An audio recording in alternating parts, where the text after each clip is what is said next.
Mitchell and Cooper DeJean both are finalists for Defensive Rookie of the Year. Right. You add Zach Bond, who's also a finalist for Defensive Player of the Year in the middle of the defense, and that really was an area of weakness for the Philadelphia Eagles defense. Their linebackers did not rate very high. And then Jalen Carter, highly drafted player a couple of years ago, or just last year, I should say, now in his second season, he's elevated his game and become a dominant player. So at every level of the defense, you see the growth and the development, I think, to make them a more formidable defense than the defense the Chiefs played 2 years ago.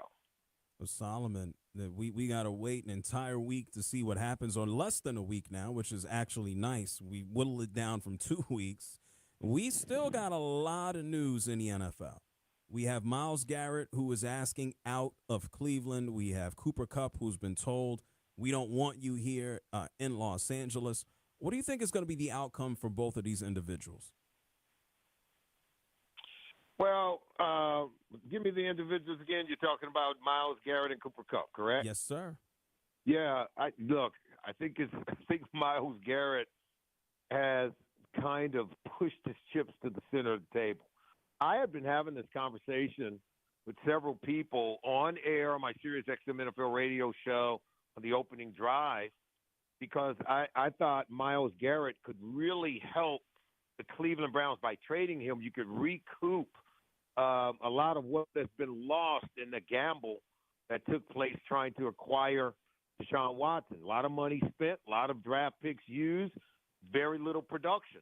And now you've got this great player, franchise sort of future Hall of Famer, Myles Garrett, who had 14 sacks last year, but yet you only won 3 ball games. So what good is it doing the Cleveland Browns, and what good is it doing Myles Garrett, who probably deserves the chance to play for a winner? So I think that could be a win. We interrupt this program to bring you a special presentation from Wildcats Radio 1290. Wildcat Nation, are you ready? To Krivas, turnaround, gets it off, and it rolls in for 2. Oh, my. Arizona basketball never sleeps. Bear down, Cats. Our Window Depot coverage of U of A basketball begins with Meridian Wealth Management Arizona Game Day. The pregame show is brought to you by Meridian Wealth Management. Wealth well managed, life well lived. We're counting down to tip-off of Arizona basketball. This is Wildcats Radio 1290. Love will feed it for Townsend. Pump fake. Shot is up and good. Townsend works it back in the lane. Runner is up. That missed. Rebound Del Orso in to lay it in. Arizona hitting that offensive glass finally. Love through traffic into the lane to the bucket. Lay good. Attack the rim. Keep going. Grabbed by Love for the Wildcats. Throw it for Lewis. And KJ slams it home for 2. Timeout. Matched up on Love. Freeman trying to create space. His 3 ball is an air ball. Grabbed out of the air by Lewis. Ahead it goes to Bradley. Bradley will lay it up and good. Arizona up 81-72. 35 seconds left. Arizona fans feeling something right now.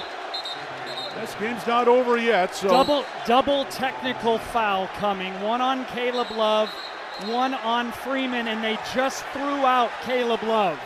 Wildcats will win the game. ASU just has to inbound the ball now, which they do. There's the horn. It's over. Bobby Hurley wants nothing to do with shaking hands. He wants all their guys off the court. That was Saturday. Tonight is Tuesday, and it is basketball night in Provo, Utah. For the first time in the Big 12 era, your Arizona Wildcats are on the road to take on the Brigham Young Cougars underneath the mountains in Utah. Pleasant good evening to you. I'm David Kelly, and it is Meridian Wealth Management Arizona Game Day, joined as always by my guys. We've got the captain, Kelvin Ifan, and class of 1998. We've got J.W. Madden as well. Arizona, Brigham Young tonight. Another late one, another late night What they used to call it? Pac-12 After Dark. I guess now is it Big 12 After Dark? Are we trying to come up with a new fancy name for these athletic events that keep us up till the wee hours of the morning? Well, we'll have to think about that over the course of the next 3 hours if we want to see if we can come up with a fashionable new name for these late tips. 9 o'clock will be the tip in Provo, Utah. We've got you till 8:30, so 3 hours to get you set for the Wildcats and the Cougars, two teams that have each won 4 games in a row. Brigham Young surging.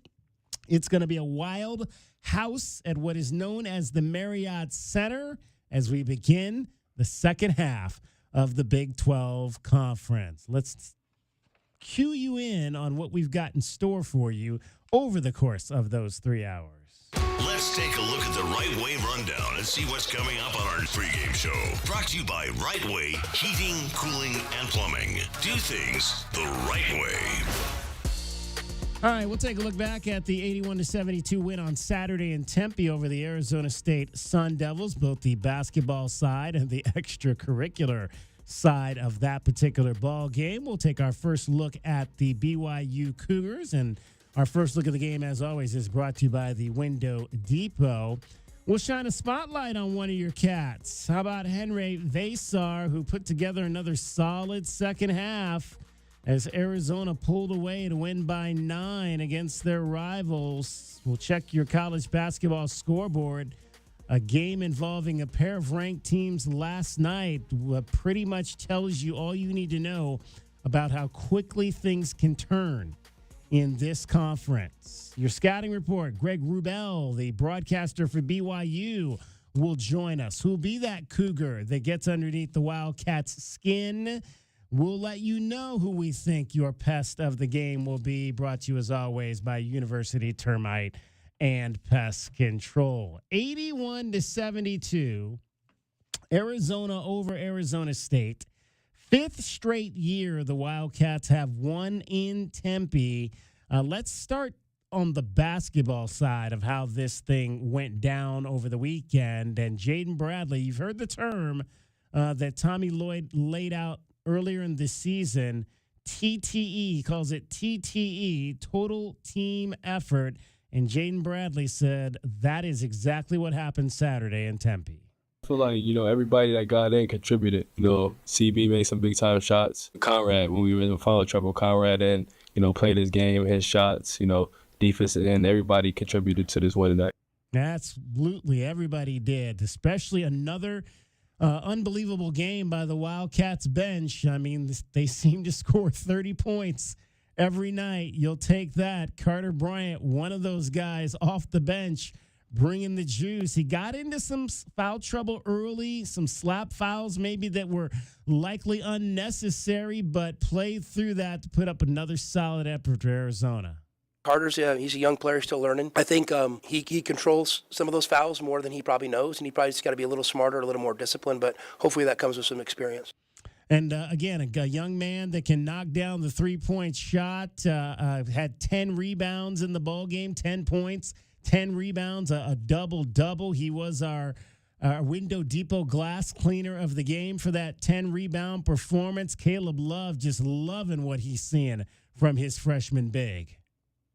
Physicality. I think that's something that we've been challenging him on, and then he got to have confidence in himself. He's one of the best shooters I've been around. He can knock it down. He's so versatile. He can guard 1 through 5. So he gives us that spark as well. So we have trust in him. We have trust in CB. And so, he plays with immensely, confidence and physicality that he brings to the table. And again, physicality, guys, maybe was not a term we would have used a few weeks ago even in talking about Carter Bryant. But again, as his game grows, we're seeing him add another element to it in that physicality. And I think playing the 4 position lends to being able to do that. When you're on the outside on the perimeter, you can't be too physical. Only when guys get into the paint, you can be a little bit more physical. But when you're playing against big guys, you can be a little more physical because, they're coming into the paint and you're trying to keep them out of there. So I just think that move helped him out a lot. And I also believe that just the the understanding of how to play with the other guys, he's starting to really understand that. Yeah, and Carter obviously came in with the reputation of being a defender. I mean, Right. his reputation coming out of high school was can defend maybe 3-4 positions. I think, like Kelvin said, DK, the switch to the 4 is a big part of it. Also, just the idea of understanding what's going to be called a foul at this level. So if you look at his first few games, 4-2-4-2. His first 4 games in at this level, he averaged about 3.5 fouls a game in limited minutes, under 20 minutes in all those games. I think he's really starting to figure it out. And the other factor is the Big 12 refs, guys. The Big 12 refs are not calling a lot of things that were called in Atlantis, were called in that Wisconsin game. So he's understanding, like we always say, Kelvin, figure out how the refs are calling it, Right. play your defense, and he is so impactful defensively. How many steals and blocks has he gotten in this recent memory, DK? And it's all based on him understanding what he can and can't do with his hands. He's not reaching in there as much, playing really solid, sound defense. And also, I add, you rather him be a little aggressive than to be a little tentative. So, I don't mind him getting the fouls because he's not backing down to these guys. It's a physical conference. Guys are going to come at him because he's a freshman. Who you rather go at, Toby Awaka, Townsend, or Carter? So a lot of people are going to pick Carter. So in there, you're going to be a little handsy here and there. I think he has to be a little smarter. Don't reach around the back and try to knock the ball out because, of course, the referee is standing right there. They're going to call it. You want to save those fouls for in the paint.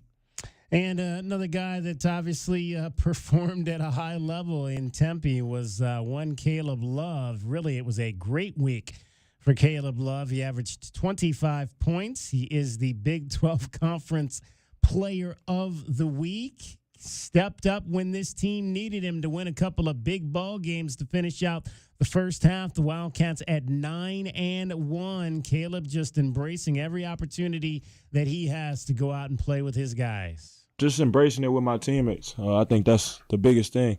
You don't get too many games like this, and obviously it was a rival game, and we wanted to come out here and play hard, and that's what we did. We made plenty of plays down the stretch to put ourselves forward, and we came out on top. Yeah, we always talk about how the Wildcats need to really win the rebounding battle and should win the rebounding battle almost every single night. And they did that in this game against Arizona State by the tune of plus 15. And that made the head coach real happy. We knew there were going to be a lot of shots today.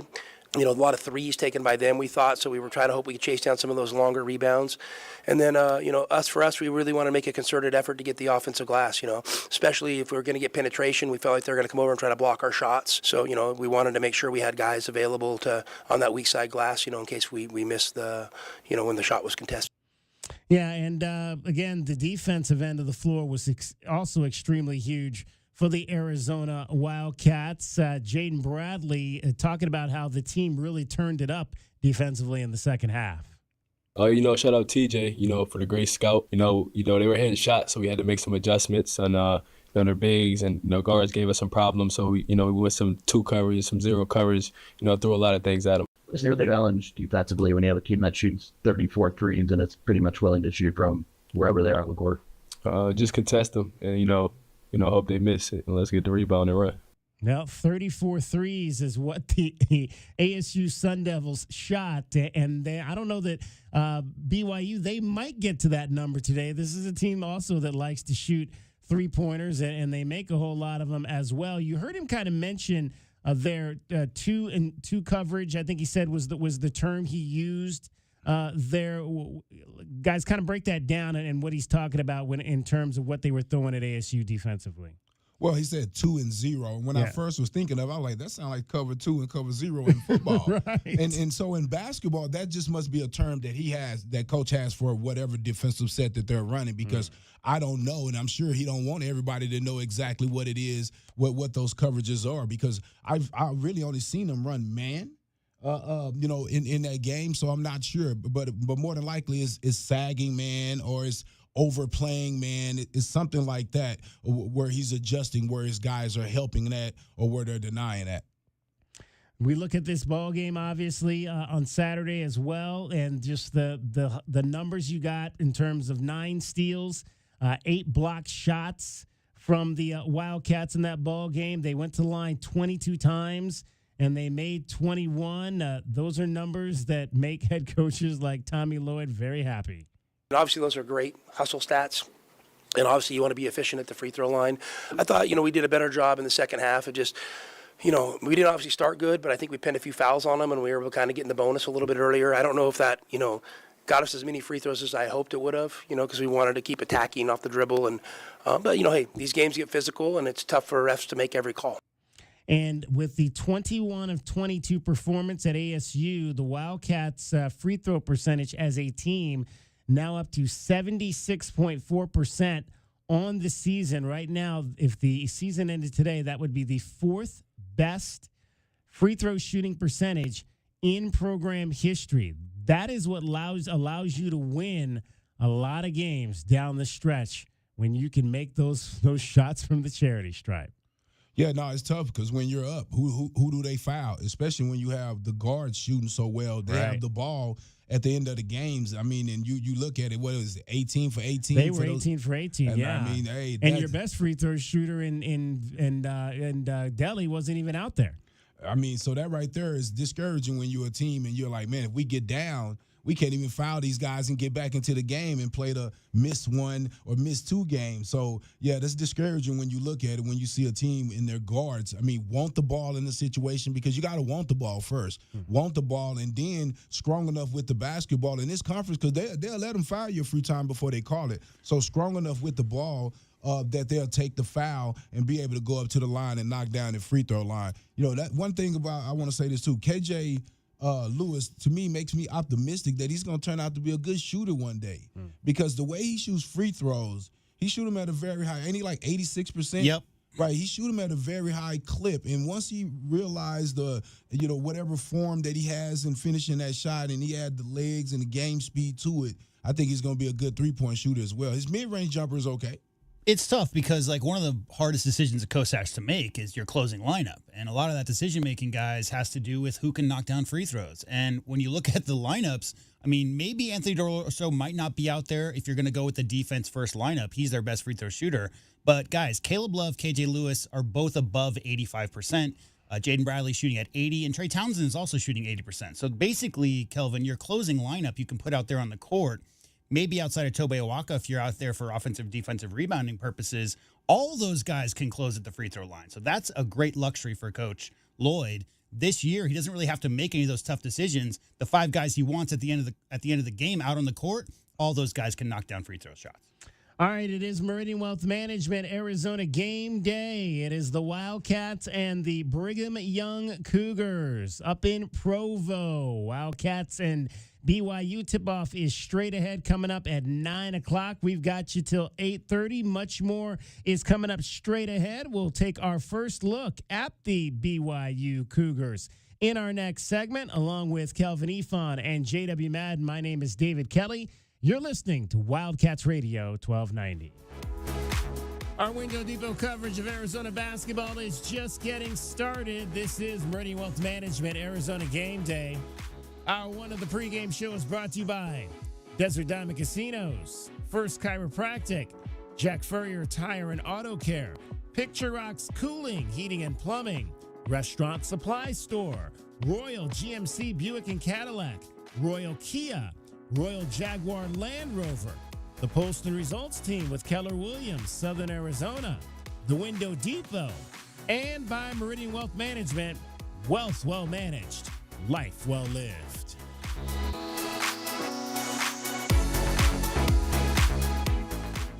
Did you know collecting sports cards is one of the fastest growing hobbies around? Whether you're looking to start or expand your collection, Showtime Cards is your ultimate destination. As one of the leading card shops in the country, they've been serving our community for over 25 years with the best in sports cards and trading card games. From rare finds to the latest releases, Showtime Cards has it all. Check them out at ShowtimeCards.com or visit them today at 5801 East Speedway. And discover why collectors everywhere trust Showtime Cards for their passion.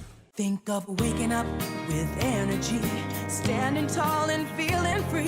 Think First Chiropractic, good health is to enjoy.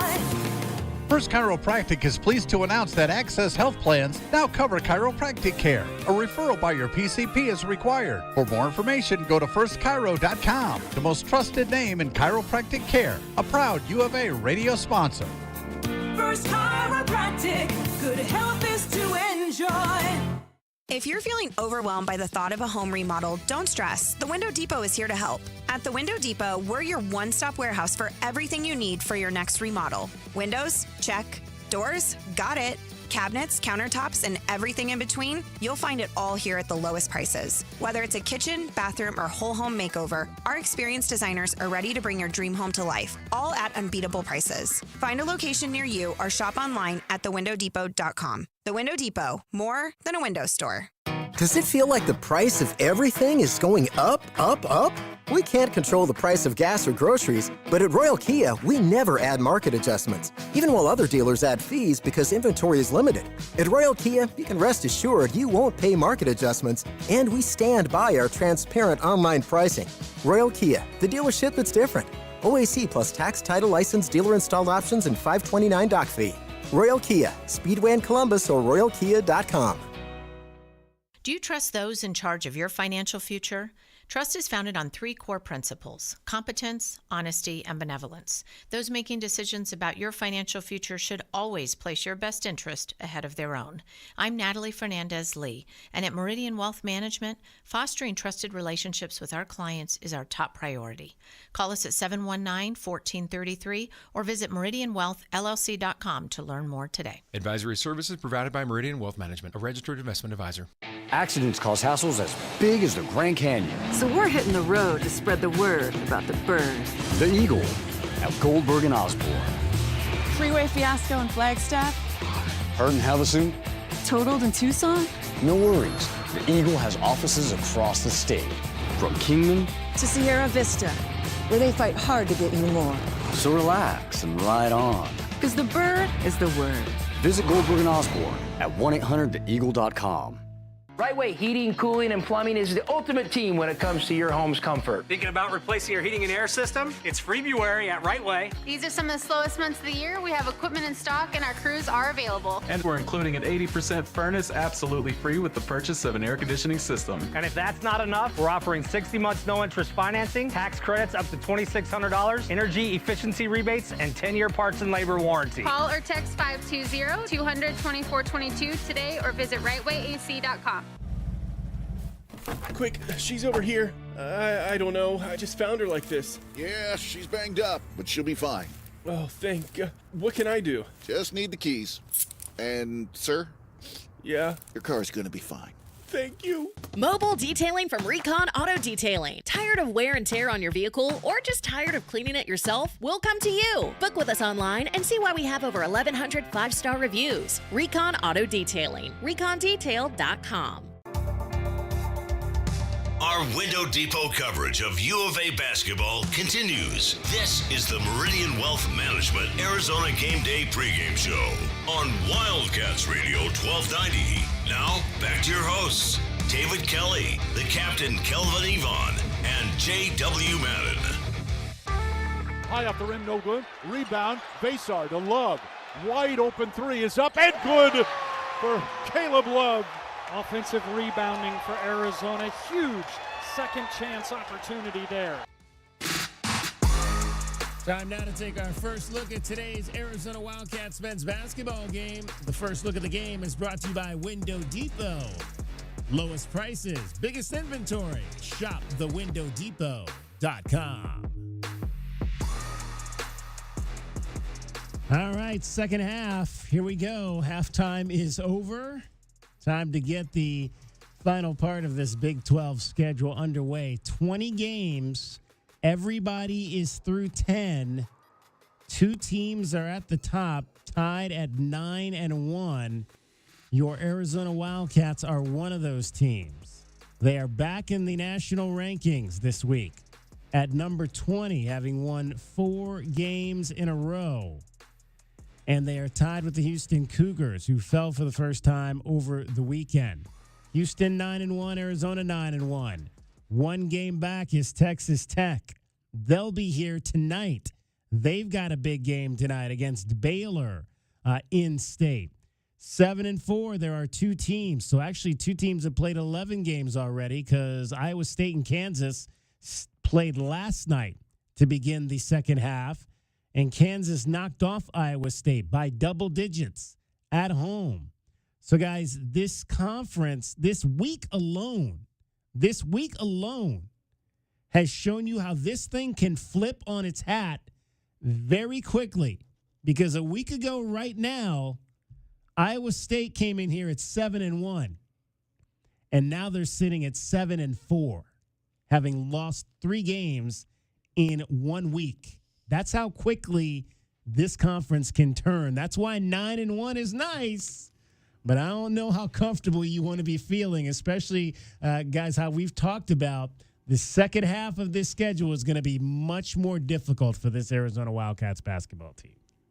Yeah, man, and teams are hungry, man. I mean, that's why the losses are starting to happen. Teams are trying to gear up and put themselves in position to make an NCAA tournament bid. I mean, so you expect this in this type of conference. There's going to be huge fights, I mean, especially at people's home.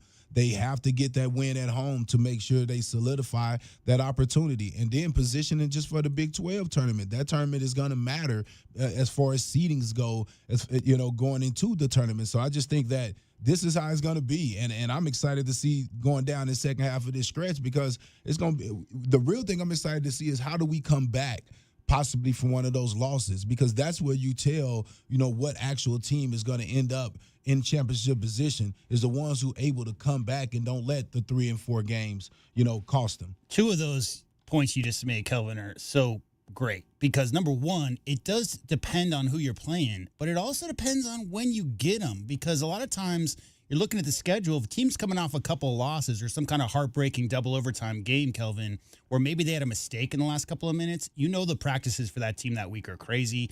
And your second point about how Arizona's going to do after their next conference loss. They're not going to finish the season 19-1, guys. That's not how this conference works. To me, DK, I'm looking at the top of the standings, and the fact that Houston and Arizona are separate at 9-1, Texas Tech 8-2, I'm more surprised that those 3 teams are separated themselves. Has a lot to do with Iowa State losing their last 3 games. But the fact that those 3 teams, or more specifically Arizona and Houston, kind of control their own destiny from this point forward. I mean, they are in the driver's seat. Nobody expected Kansas to have as many losses as they have at this point. People expected Baylor to be better. BYU struggled to start. They're real hot right now. So as far as the one loss at this point of the turn, Kelvin, I mean, Arizona cannot be happier with their current situation. It's really up to them what they do the rest of the way. Tommy Lloyd said he's ready for this next phase of the season. I'm excited for February basketball. I think our schedule is really challenging, this month, which is great. I think our guys have, kind of put ourselves in position to, where we're, we continue to take care of business and play well, that, hopefully the postseason's in our future. And, let's build to be successful in the postseason. And that's going to be the mindset. But 9-1 after the first 10 games at the halfway point of this Big 12 conference campaign. I don't think anybody thought that, Jaden Bradley. Nobody thought we would be here in this position but us. So, just keep believing in each other and, take one a game at a time and, just give everything we got for that one game. And we kind of mentioned that in terms of, going through this conference and, we're picking you guys to win this conference where the Pac-12, you guys seemingly were picked every year to win the conference. So, and the Big 12 is there a sense of an underdog mentality for Arizona?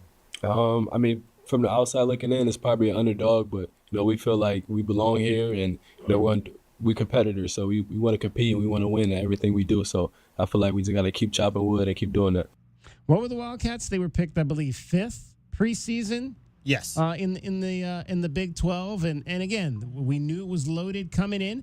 But all 5 of those, by the way, there's a caveat to that. All 5 of those teams were picked in the AP Top 10 poll. Yeah. It's a preseason AP Top 10 poll. But pretty much everybody, this is not like football, where we talked about all season it was a complete flip, where the teams that everybody thought was going to be good were not very good. I mean, the 5 teams at the top are pretty much the 5 teams that everybody thought were going to be at the top. Although I think maybe Texas Tech is the one surprise maybe in that. I think people thought they would be good, But right now, if I said there's, I mean, obviously, and maybe it's partially because they beat Arizona already. If there's a team that scares me right now, it's them. And I'll tell you why Texas Tech doesn't scare me. Because they got to come back and play us at our house. They did Saturday. They did what they were supposed to do at their house. Right. Now we have to do what we're supposed to do. And I'm very excited that the game is already back coming now. That Texas Tech, that's going to be huge. That's going to be basically for first place in conference. You can't overlook this BYU game, which is the team you can't overlook. But to me, I'm looking. And J-Dub, I'm looking down this rest of the schedule. We have the Houston game is in Tucson as well. Yeah. See, I didn't realize Kansas is really the one in that group that's on the road. Iowa State. Iowa State is going to be a little bit more of a problem as well. But then you even have who is that? You got BYU back in Tucson. So, man, I don't know. It's like 3 games that I may see. But, again, that's up to us. I mean, losing. But also that's up to us how we respond. Because if we respond the right way after that loss, it could end up only being 2 losses down the stretch. I got a quick aside here. You just mentioned the most surprising teams in the conference. To me, the most surprising team is West Virginia because they brought an entirely new roster in, an entirely new coaching staff. And even though they've lost 3 of their last 4 games, they're sitting at 500. On that note, I just wanted to say, get well soon. Word came out yesterday. Tucker DeVries is having season-ending surgery. Oh, wow. So he's not coming back to the Mountaineers. Huge loss, obviously. Coach's son, we saw what he did to Arizona in the Bahamas. But, yeah, I mean, there are teams, DK, that you expect Houston, Kansas, Baylor to be at the top of that list. Texas Tech is the team I think is the most surprising as far as, the wins they've had more recently. A really, really good-looking squad. Well, Tommy Lloyd says, if you thought the first 10 was tough, get ready for the second 10. I mean, it's only going to get more challenging. The one thing that this team has showed, it showed me, and I think showed, overall, is they can respond, and which is really important, and because I do feel like we've, gotten a lot better. I do feel like the pieces are fitting together now, and, now we just got to keep fighting for that. All right, so the rest of the conference right now, I mentioned 7-4. You got Iowa State and Kansas State. They are the 2 teams that have played the 11th game already because they played last night. After that, BYU and Baylor are sitting at 6-4. Of course, BYU hosting Arizona. Baylor will take on Texas Tech tonight. West Virginia, J-Dub just mentioned, they're sitting at 5-5. They're the only team even after the first 10 games. Everyone else is under 500 in conference play. 4 teams are at 4-6, Central Florida, Utah, TCU, and Kansas State. 2 teams at 3-7, Arizona State, Oklahoma State. Cincinnati has fallen back off the table after a couple of wins. They've lost 4 straight now again. They are 2-8. And then, of course, Colorado bringing up the rear. They have yet to win a Big 12 game, having lost all 10 on the first half of the side. All right, let's pause here and allow station identification. You are listening to Meridian Wealth Management Arizona Game Day on Wildcats Radio 1290. Your home for everything Arizona Wildcats. You're listening to Wildcats Radio 1290, KCUB Tucson, a Cumulus media station. Along with Kelvin Efon and J.W. Madden, I'm David Kelly. It is Meridian Wealth Management Arizona Game Day. We're getting you set for the Wildcats and the BYU Cougars tonight in Provo. We've got you for about another 2.5 hours till 8:30. And then the network takes over with tip-off coming up tonight at 9 o'clock. Corey Williams, Arizona forward, 1996, will be on the broadcast tonight on ESPN. So looking forward to hearing more of Corey's analysis. What color on tie his you think? Alma mater. Oh, yeah. What color bow tie? I think it'll be multiple colors. What do you think? I think he'll go away from the Cardinal Navy. He doesn't want to play favorites. For sure.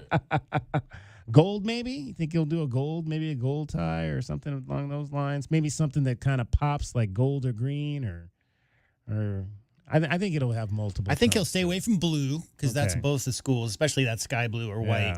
But yeah, I'm imagining maybe polka dots. Polka dot. Oh, okay. All right. We'll see if Corey busts out the polka dots. BYU has a new head coach. Of course, you may remember their former head coach, Mark Pope, left the coop and went to coach at Kentucky after John Calipari walked away. So what did they do? They went and took a guy that was in the National Basketball Association in Kevin Young and brought him back to the college game. Kevin Young on what he sees from his team through the first half of Big 12 conference play. I think we're finding our way offensively. I think consistently our pace is improved a lot, over the last 4 or 5 games. I think we're finding some rhythm there. I think we're offensively, identity-wise, we're trending in the right direction. I think defensively we're continuing to, explore, matchups, explore coverages, explore, how much we want to just keep Mawut on certain guys versus switching like, we do a lot of. So, those are areas we're continuing to improve upon. And then lastly, just as we've made some lineup changes, that has an impact oftentimes on kind of, who's in at the end of the game. So just having a clarity of exactly what we want to do in the game or walk down, as I call crunch time type offensive sets and things like that. So that's where I'm spending a lot of my mental bandwidth. I talked about the fact that he came from the NBA. He came from the Phoenix Suns, where he was on their staff for the last 3 seasons, an integral part of that Suns team that won a franchise record 64 games just 3 seasons ago, advancing all the way to the Western Conference semifinals. Worked a lot with 4-time All-Star and now new all-time leading scorer in Suns history as of last night, Devin Booker. So, again, this is a man that's got a lot of background here within the state with the NBA team and up in Phoenix. Another small school guy. I mean, again, we talked about that in our last broadcast. These small school players who have kind of worked their way up into major coaching positions, played at Clayton State. I've never heard of Clayton State. Before that, he spent a couple of years at Middle Georgia. I have heard of Middle Georgia, don't know a lot about it, but hey, another small school guy who's kind of worked his way up, a lot of coaching in the G League and developmental leagues in the NBA, as we mentioned, on his way to an assistant spot with the Phoenix Suns. Earned it. Yeah, that's the way it goes, man. I mean, a lot of guys from the smaller schools, the advantage a lot of them have is they know they're not going to the NBA, and they don't really have those aspirations a lot of times, so they get right to coaching, and that gives them a head start. Coach Tomey had told me about that back in the day. He say, you can get a head start on this thing if you get into it now, and by the time, your buddies get through playing, you'll be already 8 to 10 years ahead of them. So, that's why you see a lot of these young coaches that get in these positions because, someone told them, hey, get in now, so you already start to build your resume. He was also, guys, a part of the 76ers during the TJ era, right? Like, what was it called? The process. Process, yeah, the Process 76ers. So he started in 2016. TJ was drafted in 2015. He left there in 2019, same year that TJ left. So he spent 4 years in Philadelphia with one TJ McConnell as well. So another connection there. But as far as the small school thing, DK, I just think a guy who loves basketball, is passionate about coaching and teaching young people, it doesn't matter where you are. It's the same as a player. You put up big numbers at a small school, people are going to notice. And he's obviously taken a long path to this position, but people love him up there in Provo. And they're really happy losing a great coach like they did last year. Mark Pope going to Kentucky. You can't pass up the Kentucky job if they come unless you're Lute Olson. But, hey, that's a guy who's really paid his dues, been around all these different spots, DK, knows basketball, really good young coach. I really like the way he coaches his players. And I know that the fans up there with the Cougars are really happy with having Coach Young there. How is Kevin Young going to slow down Caleb Love? Yeah, I mean, he's an electric player, very experienced. He's a guy that can, erupt for 30 on any given night, explosive scorer, and they give him a lot of freedom. And he'll put a challenge on us collectively. It's not just one guy. We got to do a job on him and try to, not limit his, his shot attempts, but I just think, trying to make everything difficult for him. I think that's the best way to try to disrupt, very good scorers, is just try to make them really have to work super hard for everything that they get. And he also has a ton of respect for what he sees in the front court for Arizona with the recent emergence of players like Henry Vasar and Carter Bryant to go along with the dominance inside of late by junior transfer Toby Awaka. I mean, the big thing with it's not just those two; it's Owaku as well. I mean, trying to keep really the Vassar and him off the glass as much as possible.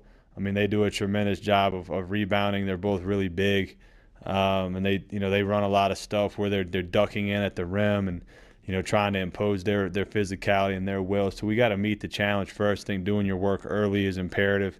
Having a certain level of physicality is going to be imperative. With Bryant, he's more of a stretch four.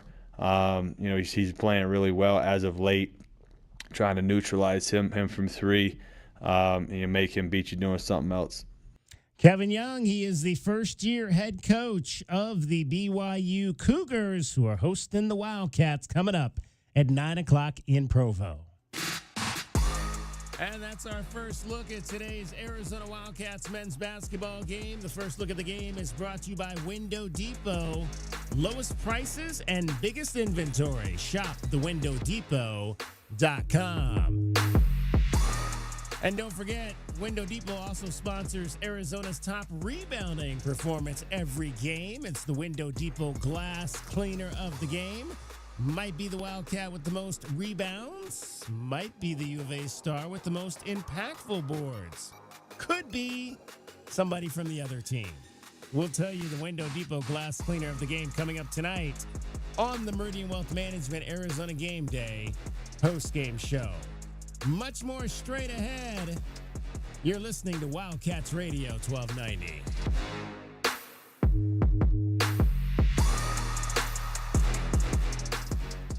Experiencing the natural wonders comes easy at Rockin' K. Nestled at the base of the Rincon Mountain foothills, enjoy stunning mountain views up close every day. 6 model homes are now open to tour at Del Webb at Rockin' K. Here, life is about more than just beautiful homes. It's about the experiences waiting outside your front door at this new 55-plus active adult neighborhood. LiveRockingK.com. Designed by nature. Proud U of A radio broadcast sponsor. Don't hold back. Just dive right in. This is Desert Diamond. The round-the-clock, off-the-charts, over-the-top spectacle that puts a shine on any day, anytime. The tables are hot to the touch. The slots are spinning winners every day. And the point spreads are yours for the taking. So go ahead. Live the diamond life. Desert Diamond Casino. Visit ddcaz.com. An enterprise of the Tohono O'odham Nation. Honey, our yard looks like a jungle. It's full of weeds, and the neighbors are complaining, I know. I'm trying to get rid of them, but the product I'm using just doesn't work. Not to mention, I don't have the time. It's not just the weeds. I'm also seeing ants and the spider, a scorpion. I saw a scorpion, and I think there's a pack rat living in the garage. I get it. It's scary. I'll call University Termite and Pest Control today and get rid of them all. You're the best, honey. University Termite and Pest Control, locally owned. Find them online at bepestfree.com. Do you trust those in charge of your financial future? Trust is founded on 3 core principles: competence, honesty, and benevolence. Those making decisions about your financial future should always place your best interest ahead of their own. I'm Natalie Fernandez-Lee, and at Meridian Wealth Management, fostering trusted relationships with our clients is our top priority. Call us at 719-1433 or visit meridianwealthllc.com to learn more today. Advisory services provided by Meridian Wealth Management, a registered investment advisor. Does it feel like the price of everything is going up, up, up? We can't control the price of gas or groceries, but at Royal Kia, we never add market adjustments, even while other dealers add fees because inventory is limited. At Royal Kia, you can rest assured you won't pay market adjustments, and we stand by our transparent online pricing. Royal Kia, the dealership that's different. OAC plus tax, title, license, dealer installed options, and $529 doc fee. Royal Kia, Speedway in Columbus or royalkia.com. The cold Arizona nights are here. Is your furnace ready? For just $59, Rightway is offering a complete system tune-up, ensuring your furnace runs efficiently to keep your home comfortable all season long. Routine maintenance is key to avoiding costly breakdowns. And with over 9,000 5-star Google reviews, you can trust Rightway to get the job done right. Plus, we'll include a free carbon monoxide test for your peace of mind. Call Rightway today at 520-640-2665 or visit us at rightwayac.com for your $59 complete system tune-up. I love my weekend rides across Arizona. I travel with all the protection I need. Helmet, gloves, leathers, and the Eagle. Goldberg and Osborne. The Eagle fights hard to help injured riders across the state. Whether we're cruising through Carefree, slow riding in Sedona, or breezing through Bisbee, they find you doctors, manage medical bills, and get you back on your bike with the most money possible. Injured riding? The bird is the word. Visit Goldberg and Osborne at 1-800-THE-EAGLE.com. If you have old windows, they are probably driving up your energy bills. Upgrade with new windows from the Window Depot. The Window Depot provides unbeatable value and a wide variety of in-stock and custom order windows to fit your style and budget. With our exclusive SI window brand made right here in the USA, you'll get a full lifetime warranty, including glass replacement, for ultimate peace of mind. Order online at thewindowdepot.com or visit a location near you and start your project today. Experience the best prices, the biggest inventory, only at the Window Depot. Our Window Depot coverage of U of A basketball continues. This is the Meridian Wealth Management Arizona Game Day pregame show on Wildcats Radio 1290. Now, back to your hosts, David Kelly, the captain Kelvin Yvonne, and J.W. Madden. Over to Love. Love around a screen. Bounce pass back to Vasar. Slam it home. 2 more for Henry. Here's the oddest stat maybe of the season. In the last 4 games, Henry Vasar has not scored in the first half of 4 straight games. In the second half, he's got 29.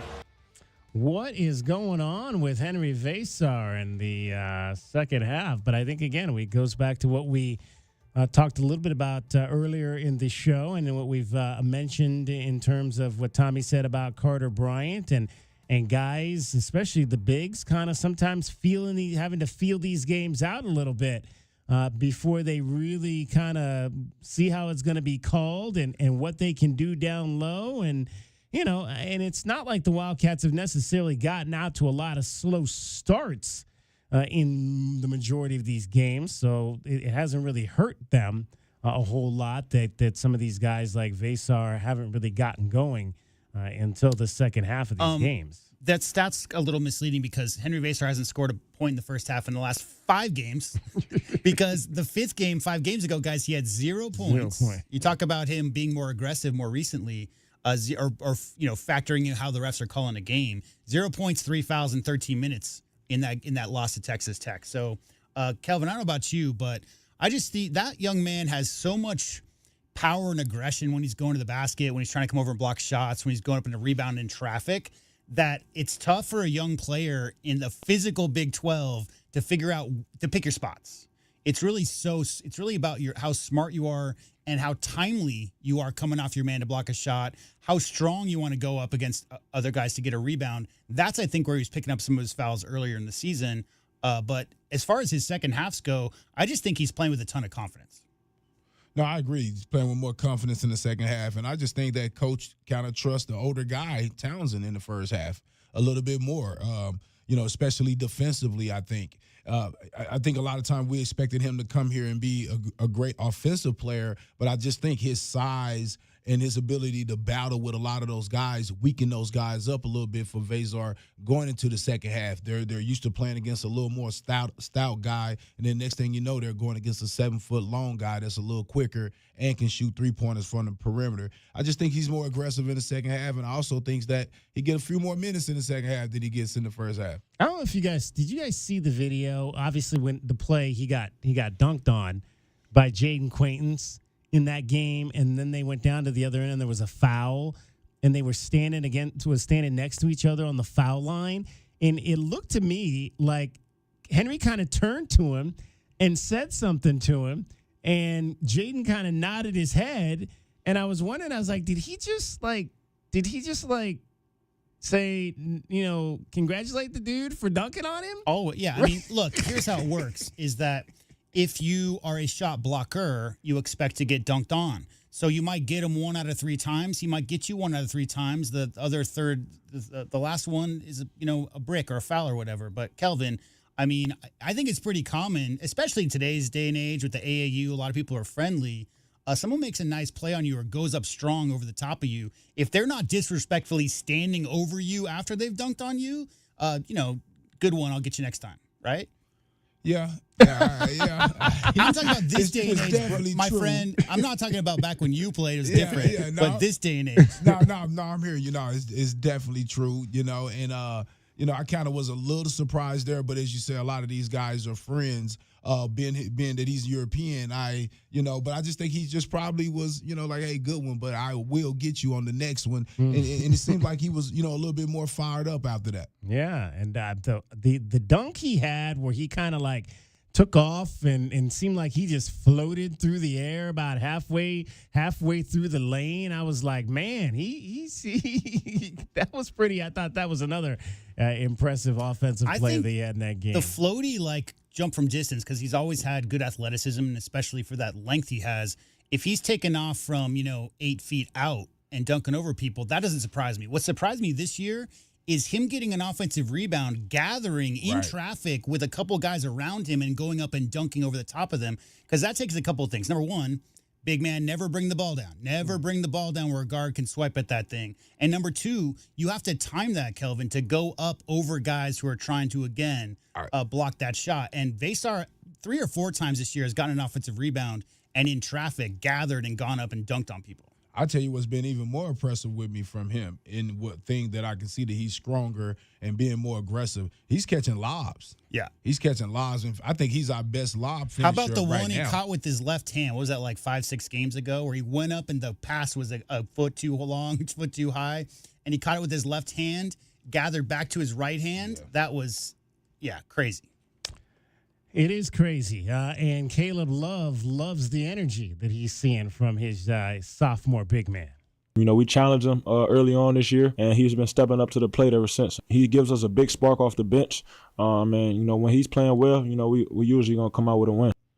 In the last game, 11 points, 6 rebounds, 2 blocked shots at Arizona State. Again, all 11 of those points coming in the second half.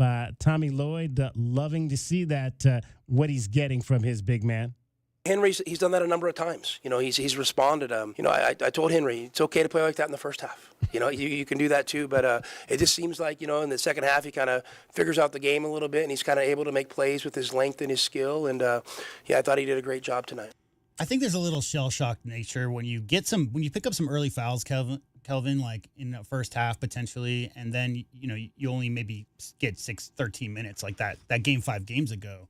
I think there's an element of, I'm going to wait and see what kind of foul count I got at half, and then my second half aggression is based on whether or not the refs are trying to get me out of here, how they're calling a game, and the refs have not been calling a lot of tough physical play, especially in the paint. And so the second half aggressiveness from the sophomore big is really, to me, seems like he's kind of waiting things out, Kelvin, not trying to be too aggressive in the first 5 minutes, picking up a quick foul, because he has been key to some of those big runs they've had in the second half recently to put teams away. So he knows how important he is in that second half. All right, let's hear from the big man, Henry Vesar, who, as Tommy Lloyd mentioned a few weeks ago, is now on people's scouting reports. I guess, that happens when a coach says that, hey, you're an NBA guy. That was the Baylor coach, I believe, that said that he was an NBA guy. So you're definitely going to be on the scouting report after that. And how's Henry kind of taken to that? I honestly feel like the ups and downs come as a basketball player, and I feel like they have been more on my side, just not being as locked in, or just shots don't go in, and you can't, that's going to happen when you play basketball. I don't feel like it's been anything else that the teams have been doing. So what do you have to do to become more locked in and focused? I feel like it just emotionally get yourself going, and I feel like I have had that in the games too, and from time to time just be more consistent. That's what I have to work on. Most of the game felt like a defensive, kind of like heavyweight fight. You guys were slugging it back and forth. Just life in the Big 12 and your experience thus far, is it everything that you thought it would be in terms of playing in this physical conference? Yeah, I would say the defense has been very important in Big 12 because it's a very physical league and possessions matter a lot. And I think the physical play would definitely help us, because if you're already used to it, then it's an advantage to you. Because if the other teams aren't used to it and you play physically, it's a very big advantage to you. And if you play another physical team, you're used to. Henry, how would you describe what Toby Awaka has done on the board? You talk about the physicalness that's needed in this league and what that does for this team when he's just dominating in that fashion. It was incredible what he did against Iowa State. Like how I said before, how possessions matter so much, and on offensive rebounds, he was able to get us so many extra possessions, and he was able to lay it up, and it's another 2 points that we could add. Is it like that in practice with him? I mean, are you like, are there times when you're trying to defend him and he's like, I can't keep him off the offensive glass kind of thing? No, he's definitely very good offensive rebounder. He's very strong. So it definitely is a hard work to box him out. Where have you seen a guy like Carter Bryant develop throughout this time from beginning to right now? I think he's been getting used to the style of play, because I know high school is a lot different than playing in college, especially for Tommy. So it's a lot of team movement, ball movement, player movement. So he's kind of been finding his spots, and like he's very confident in his shot now. Whenever he gets the ball, he knows he has to shoot it. It's the best option for the team when he shoots it, and we let him know that. That's today's Spotlight on a Cat. It's brought to you by O'Reilly Chevrolet. Get more with O'Reilly Chevrolet. Let's take a look at what's happening around the rest of the country. The college basketball scoreboard is brought to you by Goldberg and Osborne. Goldberg and Osborne, the injury lawyers. All right, last night we mentioned the battle of ranked teams in Lawrence, Kansas. Number 16 Jayhawks beat 8th-ranked Iowa State 69-52, so a 17-point win for Kansas at home. Third straight loss for Iowa State. And as we mentioned, both of those teams are now 7-4 and 2.5 games now behind the Arizona Wildcats and the Houston Cougars. Hunter Dickinson, 14 points, 9 rebounds, and 4 blocked shots in that ball game last night for the Kansas Jayhawks. The schedule this evening in the Big 12, there are 4 games. One of those games is underway. It involves the team that the Wildcats are currently tied with. Arizona could be in sole position of first place by the end of the night. Currently, halfway through the first half, number 5 Houston losing at home to Oklahoma State 20-12. So the Cougars losing over the weekend to Texas Tech. Might they lose for a second straight game at home against Oklahoma State? Therein lies the question. What's more valuable? This is a rhetorical question. What's more valuable, a road win or a home win? Right. So, like, the fact that Arizona Kelvin lost their one game on the road, and Houston, who they're both tied at 9-1, lost their own game at home, and they're now down in this other home game. I don't know if there's definitely tiebreakers. It's going to be like teams against other teams first. It's going to be the Big 12 tiebreaker, as always. But if there's any kind of tiebreaker as to the relative importance of a home loss or a road loss, they better watch out, Houston. I mean, that team again is averaging 55 points they've given up. Gave up 82 to that Texas Tech team, and let's see, Oklahoma State. 20 points in the first 10 minutes. That's a 80 point. That they're on their way to 80 points if they keep up that pace. So, Houston's defense has not been great the last couple of games. Texas Tech is number 13 in the country. They will host Baylor tonight down in Lubbock. Again, the Red Raiders are 17-4 overall, and they are just a game behind Arizona and Houston, who they beat over the weekend. Arizona State also at home tonight. They will host Kansas State up in Tempe. Games in the top 25. Nothing currently is final. A bunch of games are in progress. Number 12, St. John's leading 11th-ranked Marquette 51-47. St. John's, with Rick Pitino, is 10-1 in the Big East, 19-3 overall. They don't shake hands. We mentioned that yesterday. Rick Pitino stated at the beginning of the season they were not going to participate in post-game handshake lines. Let me really quick explain the difference between the AP and the net. And the net is what the NCAA tournament uses. The St. John's Red Storm have not beaten anybody. They've not beaten anybody. The fact that they're 11-1 or whatever in their conference, guys, their only top 25 game they played this year, they lost to Baylor, back when Baylor was a top 15 team. Right now, the St. John's Red Storm are ranked 24th in the net rankings. Arizona is 11th. in the net ranking. So again, it's a popularity contest. It's what have you done the last couple of weeks. If you don't lose, and you're in the top 15, guys, if you don't lose, you're never falling out of that top 15 because that's how the AP poll works. It's not an actual gauge of how good every team is at this stage of the season. It's how well you've been playing recently, and have you fallen, anybody knocked you off that mountaintop? And that's why, not to catch strays or anything here, but that's why the SEC football conference every single season, Kelvin, when you get 27 teams ranked in the top 15 and they just beat up on each other. SEC basketball, same thing this year. Doesn't matter how many losses those teams have, they're going to remain in the top 25 because they're all beating other top 25 teams back and forth. St. John's clearly not playing in a great conference. It's more of a Gonzaga situation. No disrespect to what Gonzaga's done over the last, but their conference in general might have 2 NCAA tournament teams as opposed to what's a Big 12 have potentially 7 or 8, 9 teams. SEC maybe 11 teams. So, yeah, it's tough. The AP is not always indicative of how good teams really are.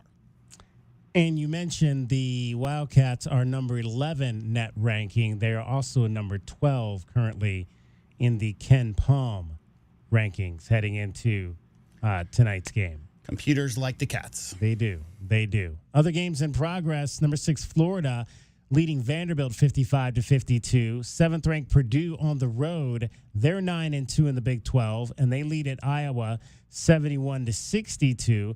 Kentucky is on the road tonight at number 25, Ole Miss, and right now the Rebels are up 18 midway through the second half of that ball game. Kentucky could drop under 500 in the SEC with a loss tonight. We mentioned Mark Pope is their new coach. The number 1 team in the country is also on the floor tonight. Auburn will host Oklahoma in the SEC. Number 21, Wisconsin will welcome in Umar Ballo and company as the Hoosiers visit Madison. And number 9, Michigan State is at Poly Pavilion tonight to take on UCLA. Michigan State 9-1. The Bruins are 7-4 in Big Ten conference play. Hoosiers have lost 5 of 6, guys. Yep. Struggling. People are beginning to talk about who the next coach might be if Mike Woodson does not survive this latest failure by the Indiana Hoosiers. They've had a number of different coaches. You know what they don't abide by there in Hoosierland? Yeah. Losses to the Boilermakers. No. Can't do that. No, not at all. How many new players they brought in again? All of them. That's the thing. Their entire roster is transfers. Right. I think they spent more money than anybody in the NIL transfer portal last year. And that's the test case, right? Right. I mean, and I don't know, because at the end of the day, you bring all those guys together and they don't know each other. So they still may have a chance to make a run. They still may have a chance to make a run at the end, going toward the end of this conference. Things don't look good now. Right. But the talent is there. I think it's tough when you have so many guys that come in at one time and they all got paid. I think that's tough because I think that could breed a little jealousy amongst guys. We shall see how that plays out. We'll keep an eye on the Indiana Hoosiers as well as the Illinois Fighting Illini, both teams in the Big Ten that have former Arizona Wildcats. All right, that is your scoreboard. First look at your scoreboard tonight. The College Basketball Scoreboard is brought to you by Goldberg and Osborne. Goldberg and Osborne, the injury lawyers. Wildcat Nation, are you ready? Krivas turnaround, gets it off, and it rolls in for 2. Oh, my. Arizona basketball never sleeps. Accidents cause hassles as big as the Grand Canyon. So we're hitting the road to spread the word about the bird. The Eagle at Goldberg and Osborne. Freeway fiasco in Flagstaff. Hurt in Havasu. Totaled in Tucson. No worries. The Eagle has offices across the state. From Kingman to Sierra Vista, where they fight hard to get you more. So relax and ride on. Because the bird is the word. Visit Goldberg and Osborne at 1-800-THEEAGLE.com. The garage is more than a place to park your car. It holds prized possessions, and for most, it's a bustling entryway to the home. That's why LiftMaster designed the first ever opener with a built-in wide-angle camera and two-way audio, so you can see what matters and secure what's inside. Ensure your family and prized possessions are secure with a reliable garage door opener that's built to last and powered by MyQ for smartphone control. The team at Kaiser Garage Doors and Gates are your locally owned LiftMaster professionals. Visit kaisergarage.com to learn more. Sean Furrier for Jack Furrier Tire and Auto Care. Now that winter is really here, cooler overnight temperatures mean that your tire pressure warning light could be on. In most cases, you solve the problem by simply adding the correct amount of air to your tires. As always, you can stop by any of our 14-area Jack Furrier Tire and Auto Care locations for a free tire inspection and air pressure check. And if you need help with that low pressure warning light, we fix those too. Check out jackfurriers.com. Jack Furrier Tire and Auto Care since 1960, here to get you there. Does it feel like the price of everything is going up, up, up? We can't control the price of gas or groceries, but at Royal Kia, we never add market adjustments, even while other dealers add fees because inventory is limited. At Royal Kia, you can rest assured you won't pay market adjustments, and we stand by our transparent online pricing. Royal Kia, the dealership that's different. OAC plus tax, title, license, dealer installed options, and $529 doc fee. Royal Kia, Speedway in Columbus or royalkia.com. Don't hold back. Just dive right in. This is Desert Diamond. The round-the-clock, off-the-charts, over-the-top spectacle that puts a shine on any day, anytime. The tables are hot to the touch. The slots are spinning winners every day. And the point spreads are yours for the taking. So go ahead. Live the diamond life. Desert Diamond Casino. Visit ddcaz.com. An enterprise of the Donna Ogden Nation. You know it. Your neighbors know it. And let's face it, the mailman knows it too. Your yard just isn't what it used to be. But thankfully, Dorado Rock Materials can get you, well, your yard anyway, back to what it once was. And even better, Dorado Rock Materials has just what your yard needs, from decorative rock to boulders and everything in between, brought right to you. And if you need help spreading it, we can help with that too. Dorado Rock Materials. The right service, the right product, the right price. At University Termite and Pest Control, we handle all your pest problems. Maybe a few family ones too. Wait, you can even take care of my in-laws? I always tell people we'll take care of anything, even in-laws. You just have to dig the hole. Okay, but seriously, is it okay for our pets? Absolutely. It's okay for pets, kids, anything you want to live, will live. Call us today at University Termite and Pest Control. We'll squash those pests and enjoy it. Looking for unlimited gameplay all season long? Dave & Buster's is introducing the all-new Winter Season Pass. You can pick your perfect pass and play like a Dave & Buster's VIP with unlimited access to over 140 games and deals on sips and bites. Sign up now and take advantage of this incredible deal now through February 28th. Don't forget to stop in Monday through Friday from 11 a.m. to 2 p.m. for lunch specials and grab the all-new Winter Season Pass. There's nowhere better to eat, drink, play, and watch than Dave & Buster's, the best place outside the stadium to see the games this football season. Wildcat Nation, are you ready? Caleb on a breakaway windmill jam. Arizona basketball never sleeps. Bear down, Cats. Our Window Depot coverage of U of A basketball continues. The Meridian Wealth Management Arizona Game Day pregame show is brought to you by Meridian Wealth Management. Wealth well managed, life well lived. We're getting closer to tip-off for today's Arizona basketball game. This is Wildcats Radio 1290. Quickly down to Love. Left wing three is up and good. Caleb Love with his second Lexus of Tucson charity three. Couldn't have happened at a better time.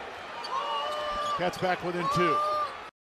Let's take a look at the Right Way rundown and see what's coming up on our pregame show. Brought to you by Right Way Heating, Cooling, and Plumbing. Do things the right way.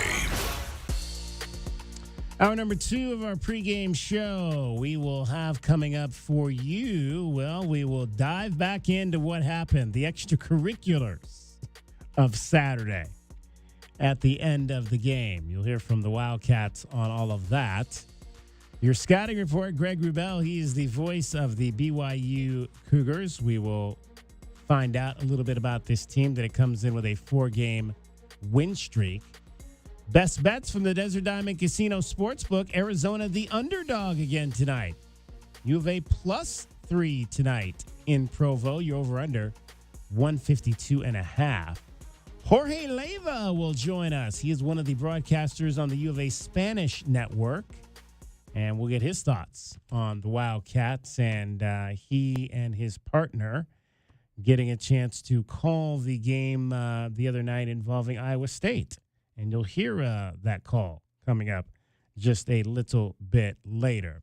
We want to hear from you as well. 520-848-1290, 520-848-1290 is the number. You can call us. You can text us your thoughts on Arizona basketball. You can watch this pregame show on a number of different platforms. We're on YouTube.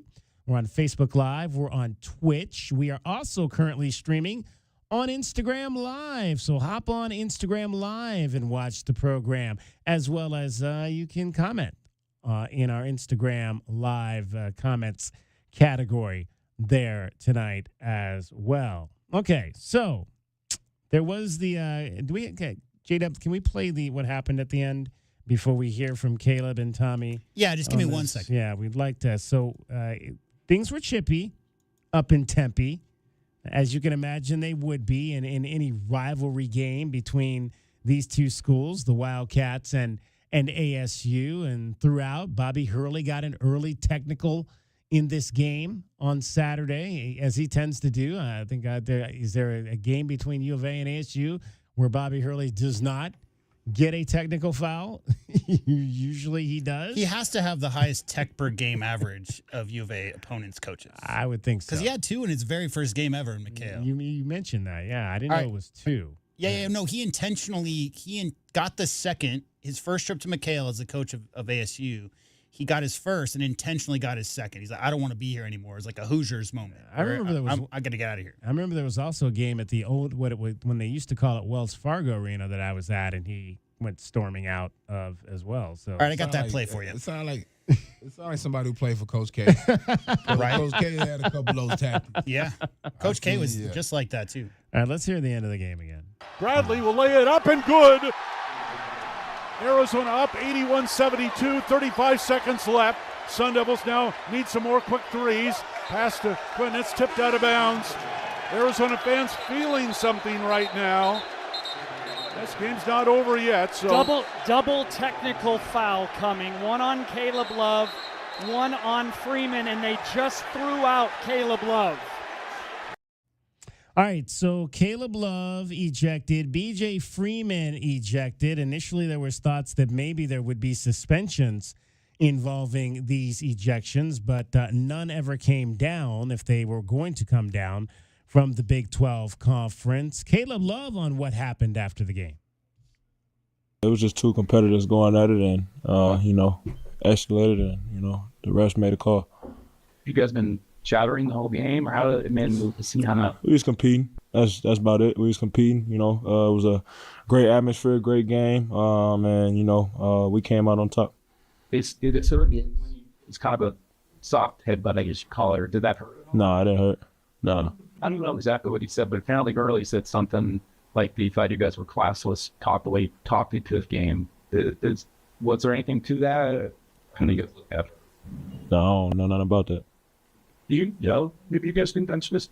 Can you play out the other side of play us? But does the chippiest carry over the next time you play these guys? Now we're gonna come in and play our best basketball. However that go. I think chirpiness is a part of the game.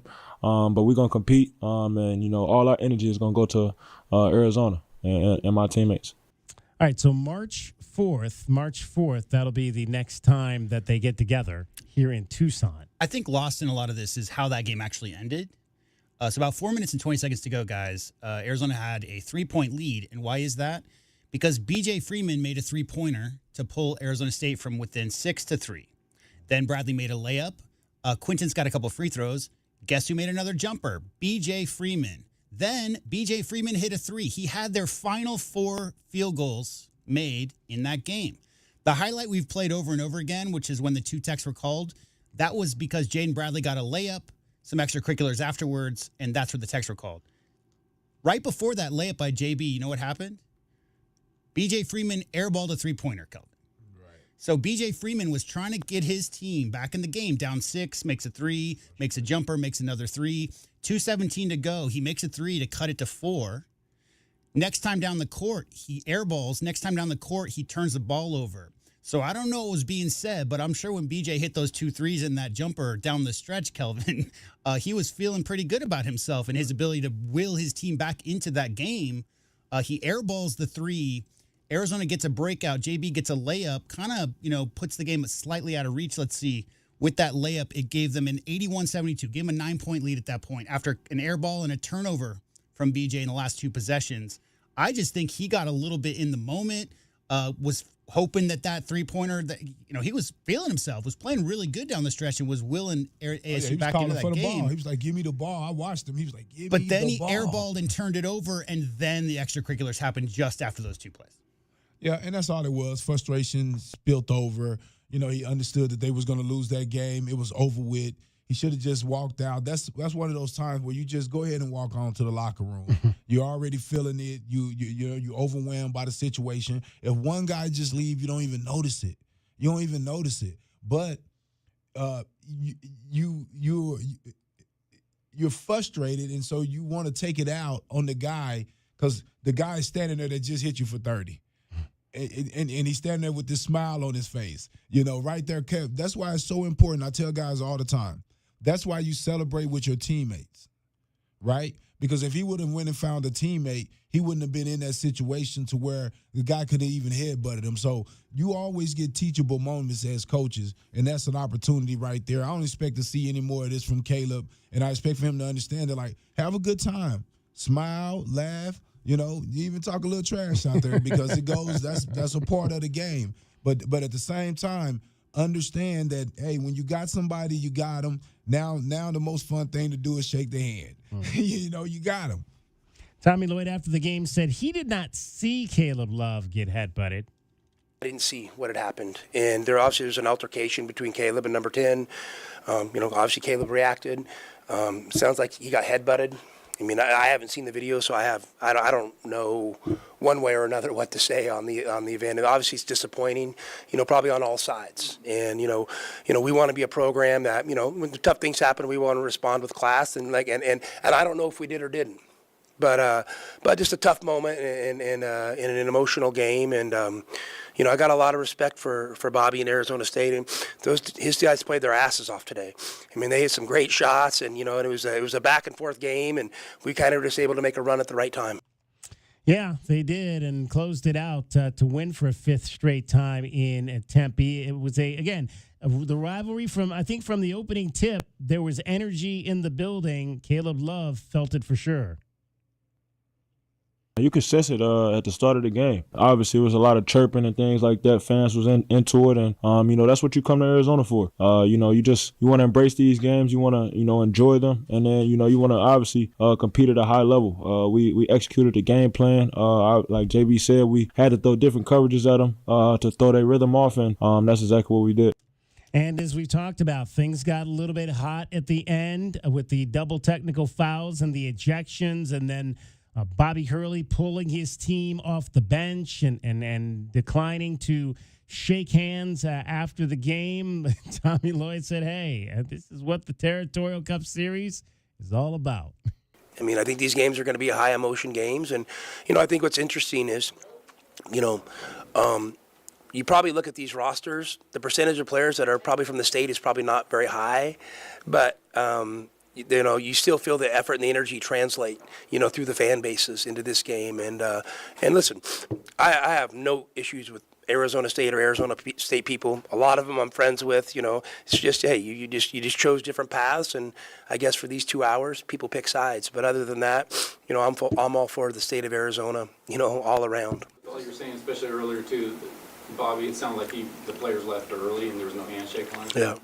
I mean, listen, that could be a good decision. I mean, if things got chippy, you know what I mean? That could be a good decision. I mean, I'm not going to question their decision to do that. I'm not going to hold it against anybody. You know what I mean? We obviously didn't want anything else to escalate.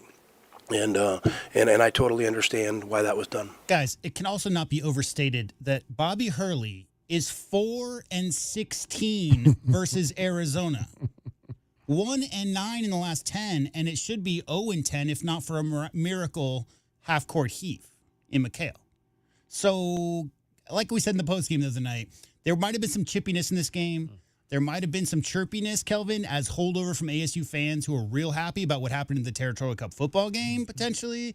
But as far as them needing a win against a high net ranking team, all those things, always the little brother scenario, they're 1-9 in their last 10 and 4-16 overall under Bobby Hurley, who's been their most successful recent coach. So it's a little bit of, when are we going to beat the Wildcats, right? It's just got that feel to me, Kelvin. If it was a 5-5 in the last 10, it would be a different story. But this was not about that game. This was just about Arizona's dominance recently. And I also think it was the frustration in that they let go of the ball. I mean, they had an opportunity to win that game, and they couldn't finish. And so, to me, that's where a lot of the frustration comes from, is not figuring out a way to win a game that you totally was in. You was right there and had an opportunity to do it, and it get taken away from you. The last time there was within one possession was, 2 minutes and 30 seconds left. It was a 3-point game. Yeah, and the frustration, I think you can point that back to a number of games. And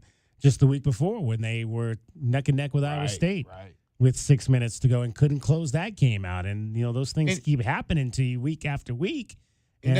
But that should make you optimistic. Yeah. That should make you look at the film and see the few things that y'all did wrong and say, we're going to get those guys on the other side. We're a better team than what we've had a chance to show. We're still growing. To me, that's what they should be really looking at. I mean, you have a freshman that's basically your best player. The rest of your guys are a bunch of transfers. You guys should be looking at that. Y'all in a new conference and then fight with real big dogs. If y'all can lock in, right, and don't give in on each other, y'all have an opportunity to steal some games going down and maybe could make some noise in the conference tournament. All right, it is Meridian Wealth Management Arizona Game Day. Wildcats getting set to take on the BYU Cougars. We are going to have much more coming up for you. Our opponent scouting report. We'll talk to Greg Wrubell. He'll call the game tonight on the BYU radio network. We'll get his thoughts on all things Cougars and what the Wildcats are going to be walking into tonight and what I'm sure is going to be a raucous Marriott Center. Meridian Wealth Management, Arizona Game Day. You're listening to Wildcats Radio 1290. Our Window Depot coverage of Arizona basketball is getting you closer to tip-off. This is Meridian Wealth Management, Arizona Game Day. Hour 2 of our pregame show is brought to you by Dave & Buster's Tucson, Dorado Rock, Goodfellas AC, Humane Society of Southern Arizona, Lexus of Tucson, Recon Auto Detail, Right Way Heating, Cooling and Plumbing, Rocking K, a master plan community designed by nature, University Termite and Pest Control, and by Meridian Wealth Management, wealth well managed, life well lived.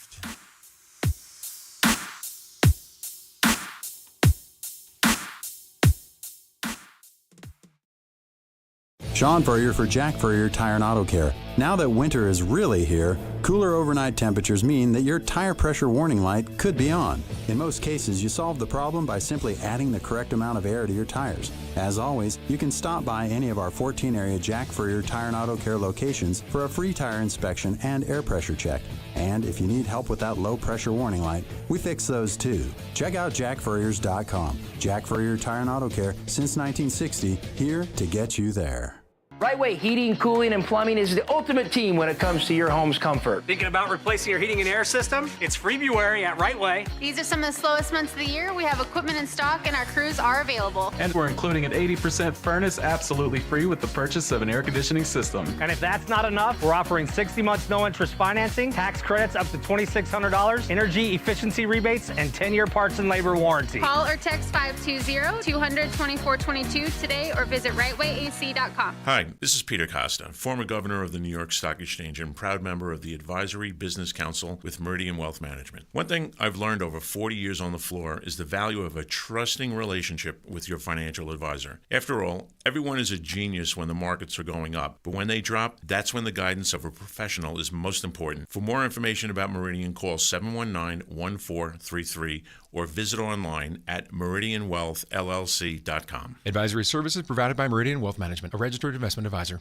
Experiencing the natural wonders comes easy at Rockin' K. Nestled at the base of the Rincon Mountain foothills, enjoy stunning mountain views up close every day. In the top-rated Vail School District, Rockin' K is close to work, shopping, and services. Tour 18 model homes by top-tier builders, offering move-in ready homes and special incentives. LiveRockingK.com. Proud U of A radio broadcast sponsor. Driving the lane, dunking on the competition, and playing as a team. These are things we'll see this season watching our Wildcats play basketball. These happen to be the things you'll also find when you buy your next vehicle from O'Reilly Chevrolet. The only difference is at O'Reilly, nobody gets penalized for traveling. Heck, we actually encourage it. See us on Broadway next to Park Place Mall. Call 747-8000 or find new roads at O'Reilly.com, where you can experience our version of a steal. O'Reilly Chevrolet, more than a great price. O'Reilly Chevrolet. Get your backyard summer ready with a custom pool from First Choice Pools. A backyard oasis built around you. First Choice is a full-service builder of beautiful in-ground pools and backyard designs for years of staycations. If you want to dive in this summer, now is the time to visit TucsonPoolBuilder.com. First Choice Pools for installs, renovation, remodeling, and repair. Get started today at TucsonPoolBuilders.com. Ask about our 60-day pool. To be summer ready, First Choice is the only choice. Do you often worry you left your garage door open? With the LiftMaster Garage Door Opener powered by MyQ, you'll never worry again. You can control, secure, and monitor your garage from your smartphone anytime from anywhere through the MyQ app. As an authorized LiftMaster dealer, we have smart openers designed for your needs, including belt drive motors for ultra-quiet operation, integrated camera for live video streaming, and battery backup that lets you in when the power is out. The team at Kaiser Garage Doors and Gates are your locally owned LiftMaster professionals. Visit KaiserGarage.com to learn more. All right, she's inside. Are you good? Yeah. It's just, she's my baby girl, you know? I do, and ceramic coating was a good choice. Oh, she's beautiful. Yep, I know. Recon Auto Detailing. Enhance or restore your baby to her former glory with paint recondition, ceramic coating, paint protection, tinting, and more for full protection of your vehicle inside and out. New cars, old cars, we love them all. Recon Auto Detailing, 3829 North Oracle Road, Tucson. ReconDetail.com. Our Window Depot coverage of U of A basketball continues. This is the Meridian Wealth Management Arizona Game Day pregame show on Wildcats Radio 1290. Now, back to your hosts, David Kelly, the captain Kelvin Yvonne, and J.W. Madden. Time now for a look at today's Wildcat opponent. The Scouting Report is brought to you by Jack Furrier Tire and Auto. Jack Furrier, since 1960, we're here to get you there. The road trip continues in Provo, Utah for your Arizona Wildcats as they will take on the BYU Cougars, who are starting to get hot. 4 straight wins for BYU coming off a victory this past Saturday down in Florida against Central Florida, 81-75. Pleased to be joined by the man that calls the games for the Cougars, longtime play-by-play man, Greg Rubel. And Greg, let's start with 4 straight wins. What's kind of clicking right now for BYU? Shooting. BYU is shooting the lights out here in the last 4 games. 59%, 57%, 55%, 48%. Those are the numbers. That's tough to do in any league, let alone the Big 12. And then from 3, they're right there. They've shot 46, 63, 38, and 44. So sometimes, you know, the cliche goes, it's usually referred to the NBA and they say it's a make or miss league. Well, it's been that for BYU. They're making a ton of shots right now. And sometimes that's all it takes. Shoot the ball that well, and you will win some games. And it's the first time BYU's had a 4-game win streak in the Big 12. In fact, it's their first 4-game win streak in 4 years. So, last year, even though they made it to the NCAA tournament in their first year in the Big 12, they'd never won more than 2 in a row at any point. So their 3-game win streak they took into Orlando on the weekend was their first ever at 3, and now it's at 4, and Arizona's also at 4. So a pair of teams on 4-game Big 12 win streaks going head-to-head in Provo. What a great matchup between 2 teams that love to score the ball. Should be an up-and-down affair. And for those staying up late on the East Coast to watch it, they should be rewarded. Now, again, we're kind of used to these late games out, coming from the Pac-12. But is this customary? Do you guys play a lot of late games like this? And have you in the past? Oh, yeah, absolutely. We've been in that late window forever in both the Mountain West and the West Coast Conference, because when you're in the WCC, you're playing with all West Coast teams, all coastal teams. Right. So you're always playing that late window. So nothing new at all for BYU. How's this transition gone for BYU? Obviously, we're going through it this year with U of A, but how has this, moving into the Big 12 second year for you guys, how has this gone from your guys' standpoint and how the fan base is taking to the new conference? Yeah, it couldn't go much better. Of course, the marquee sports, football and basketball, get the most attention. Football struggled in its first year to 2-7, flipped it around to a 7-2 in year number 2. That said, in football, they weren't that far away in that first season. They were 2-7, but had a real good chance to win some games on the stretch. They didn't, so they kind of took that disappointment and springboarded off of it and had a nice year and finished tied for first in the Big 12 in their second year. Lost the tiebreak, didn't go to Arlington. So football's kind of flipped it around, and they're doing well. In basketball, last year was picked 13th in a 14-team league, and they overperformed that, finishing 5th. Made it to the NCAA tournament this year. Picked to finish 9th in the preseason, sitting and tied for 5th right now, too. So, yeah, things are going well. It's a great basketball league, but BYU's by no means over its head in this deal at all. And even with the new head coach, they're doing well. They're 2 games above 500 at the midway point. And last year, at the midway point, they were a game under 500 in league. So Kevin Young's managed to take a step up with these guys. And for Kevin, it's been a learning process, too. It's his first Division I head coaching job. Of course, he came from the state of Arizona with the Phoenix Suns as an assistant. So he's kind of learning as he goes, too, the nuances of the Big 12, the college game, and really about this team that was all new to him as well. So it feels like they're coming around and maybe the kind of team that can peak at the right time. It is Greg Wrubell, the voice of the BYU Cougars, joining us with your scouting report today, brought to you by Jack Furrier Tire and Auto Care. Jack Furrier since 1960. We're here to get you there. It is the Wildcats and the Cougars to start the second half of Big 12 conference play for both teams. Richie Saunders, kind of leading scorer for BYU, coming off a 22-point performance on Saturday. We mentioned in the win over Central Florida. Give us a sense of the kind of player that Richie is. Well, coming into the year, I think a lot of people looked at Richie and thought glue guy, and now they're thinking go-to guy. He has scored 20 or more in half of his 10 Big 12 games this year. This is a guy that had never had a streak of even 3 games consecutively in double figures. Now he's sitting at 7 in a row and counting. Leads the league in three-point shooting percentage, leads the league in three-pointers made per game. This is all in conference play. And he's third in the conference in both shooting and scoring. Normally those guys in the top 3, top 4 in field goal percentage are the bigs, the guys that get the short shots around the rim. But Richie is one of those rare guys that can have a really high number while being a traditional wing and kind of shooting it from all over with a ton of threes as part of his arsenal. So Richie is BYU's leading scorer at 15 a game. That number is above 18 in the league. He's been outstanding. And again, he's gone from just a guy that looks like, you kind of pigeonhole him and cliche him as a scrappy, hustle kind of guy you want to have on your team. Then no. This guy is a shooter. He's a scorer. He's a potential pro. He's the real deal. Maywad Mag got on a pretty good run in that second half of the game against Central Florida. I believe that he had 13 of 15 of BYU's points at one point, a transfer. I always look at where you're getting guys from, where some of these schools that we're facing are getting guys from, and he's a transfer definitely that's come in and made a difference, having had that experience in another Power 4 conference. Yeah, 4-year guy at Rutgers, had injury issues at Rutgers. It was rare for him to play a full year, but for his last year of eligibility, decided to come out west and had a great game Saturday in Orlando, as you referenced. 19 points for him as a BYU high. He's only scored more than 19 once in his entire collegiate career. So that was kind of a high-water type game from Wood, and yet so valuable to this team. Only became a starter recently, but he's taken the advantage of it. Doesn't need to score 19 in a game to have an impact on the game. I think, better defensively, I think would be an accurate way to say it. But 5 assists were also a career high for him on Saturday, so found a way to contribute in an all-around fashion.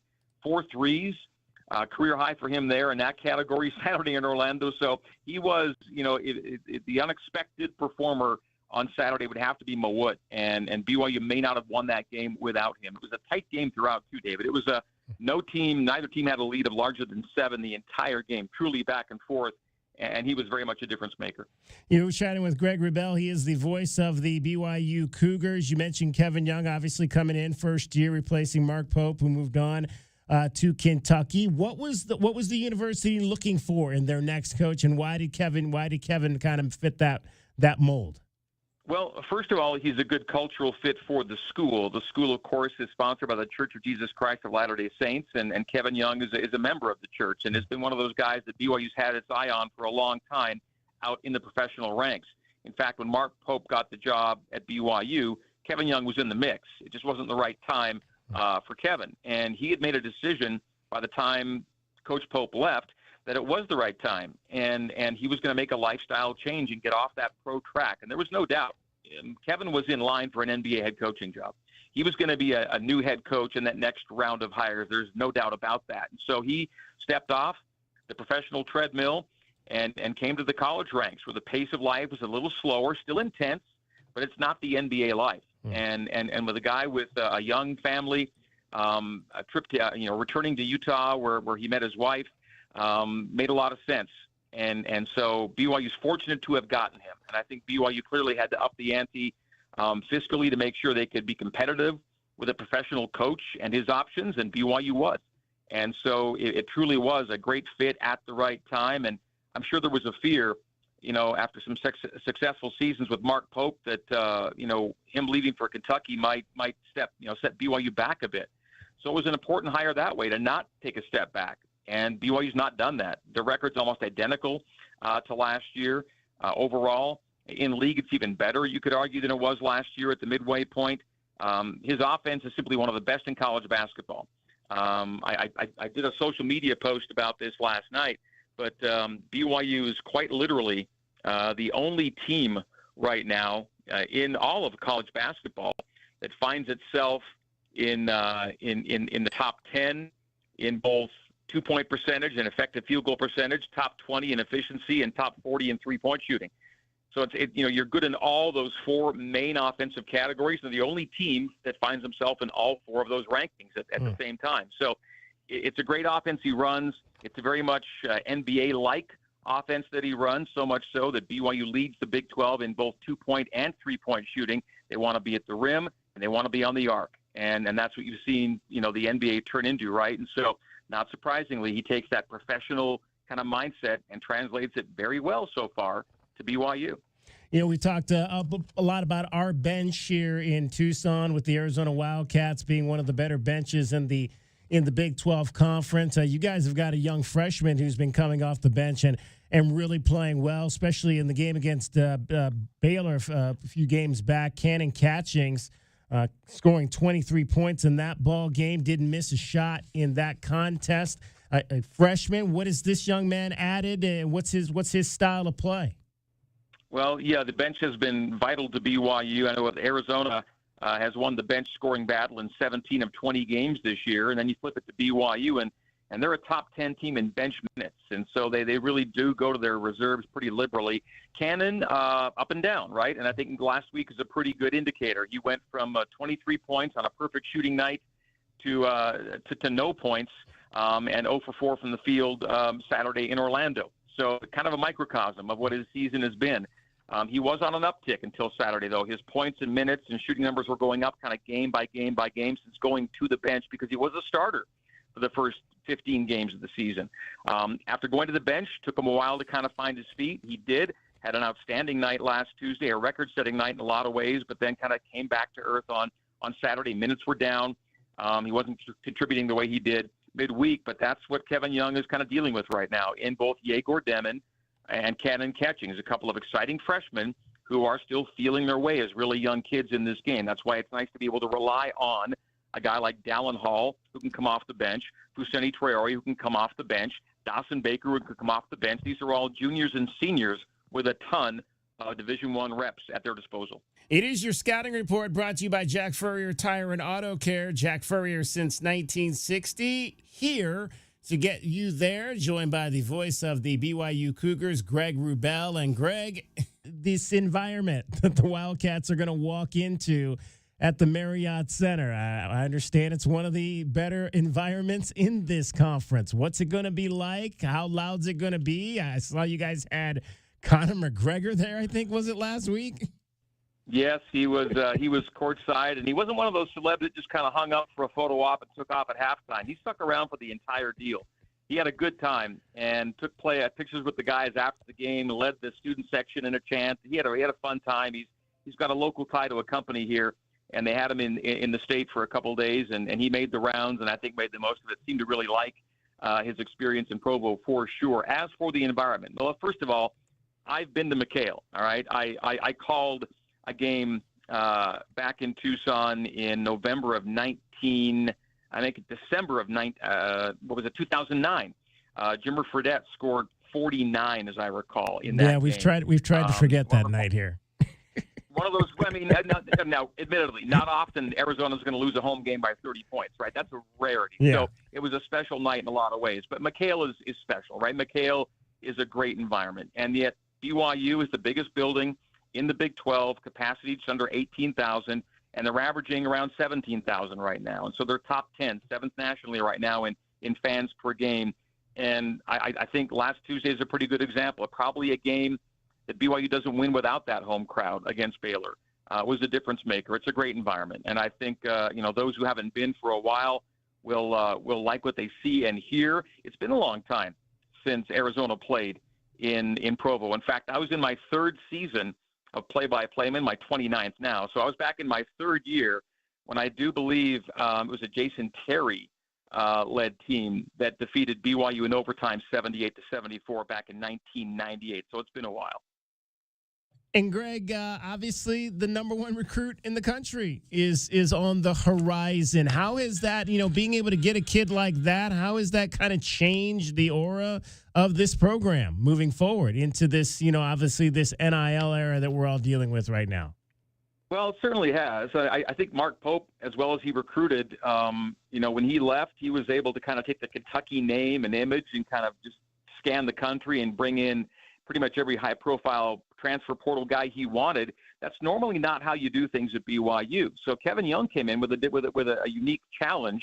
Yet with that challenge, he brings in a guy like Yegor Demon. He brings in Cannon Ketchings, two really highly thought of recruits, and you could even add Elijah Crawford to that mix, a Stanford signee. And then Kevin comes in and ups the ante even further by bringing in A.J. DiBanza for next year. Xavier Staten is a 7-footer that also adds to the class next year. These are guys BYU's not been in the mix for historically. And now, with the rules of the game having changed for everyone, BYU can be a little more competitive. And with a guy like Kevin Young, whose NBA pedigree really helps in this, David, right? He's telling and pitching and selling the ability to turn you into a pro because of where he's been. That's a part of the equation as well. So everything kind of coming together at the right time for a school with resources and now coaching pedigree to attract guys like A.J. DiBanza to Provo. I've said when this whole thing with the transition was on the horizon, I thought this could be one of the new rivals for Arizona. BYU at the proximity, two states right up next to each other. Obviously, the large church presence here in the state of Arizona, on the Mormon side as well, the Church of Latter-day Saints. And we're about to find out, I think, how good this rivalry is going to be in terms of the basketball. Hey, Greg, we appreciate you taking a few moments to join us. Have a great call.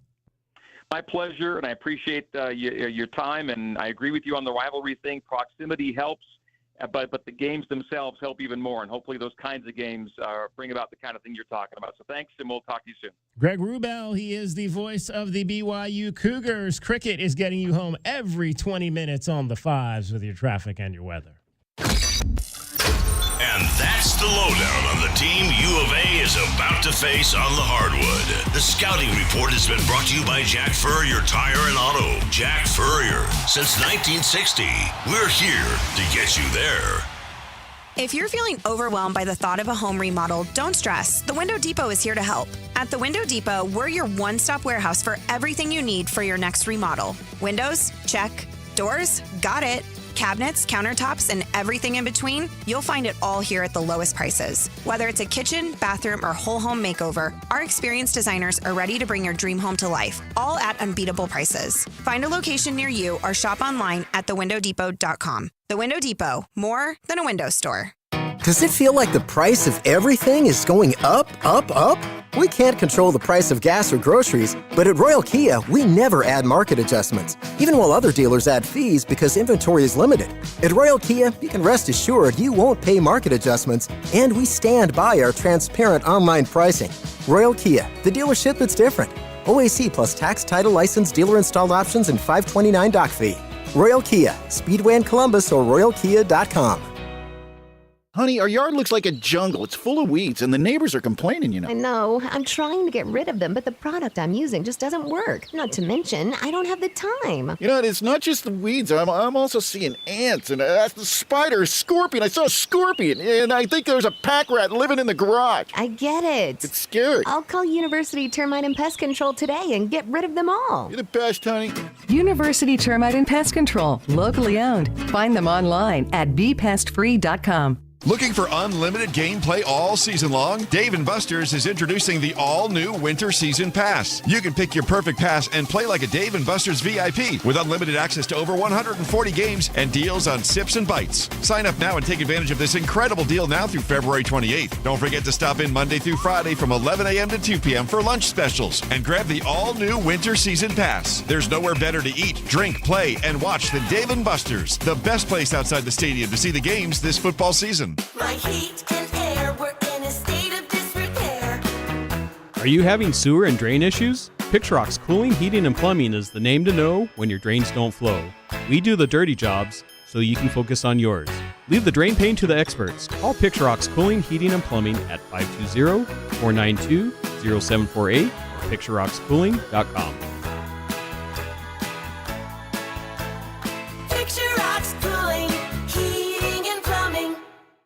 Stars are shining down on Goldberg and Osborne.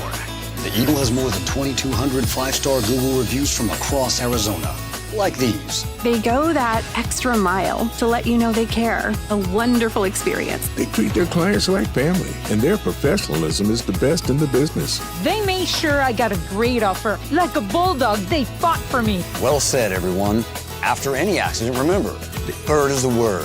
Visit Goldberg and Osborne at 1-800-THEEAGLE.com. JT Auto, where customers are family. Trust your vehicle to JT Auto professional and reliable automotive repair and maintenance services. JT Auto is conveniently located off Fort Lowell and Country Club. Open Monday through Friday. JT Auto is a full-service auto shop with satisfaction guaranteed, offering you the best in tires and wheels, auto repair, oil changes, computer diagnostics, suspension and brake service, and heating and AC. Bring your car to JT Auto, where customers are family. 623-7066. That's 623-7066.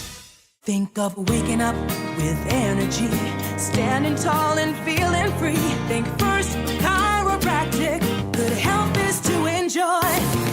First Chiropractic is pleased to announce that Access Health Plans now cover chiropractic care. A referral by your PCP is required. For more information, go to firstchiro.com, the most trusted name in chiropractic care. A proud U of A radio sponsor. First Chiropractic, good health is to enjoy. Our Window Depot coverage of U of A basketball continues. This is the Meridian Wealth Management Arizona Gameday pregame show on Wildcats Radio 1290. Now, back to your hosts, David Kelly, the captain Kelvin Yvonne, and J.W. Madden.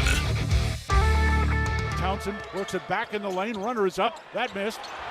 Rebound Del Orso and he'll lay it in. Arizona hitting that offensive glass finally. Getting one to drop after they were 1 of 12 in a stretch.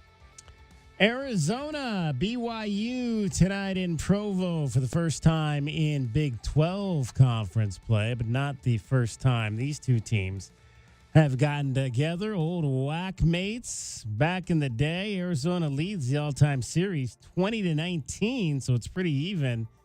The most recent meeting was that meeting that Greg Wrubell talked about back in 2010 here at McHale Center. That was my second season, I believe, here. Second season when BYU and Jimmer Fredette and company came to town, and he just lit up the joint. And the BYU Cougars won by a lot. You know, that overall record, Kelvin, would be a little more lopsided if not for one thing. How long was your coach here? 25 years? 3 times. 3 times Arizona and BYU played when Coach Olson was here. 3 times in 25 years. That's crazy because, like I said, I think this is the new rivalry. I think, I mean, obviously, you know, and when I say new rivalry, I'm not talking about Arizona State. Obviously, that's always going to be the rivalry. But in this new conference of the new teams, I think this is going to be the new rivalry.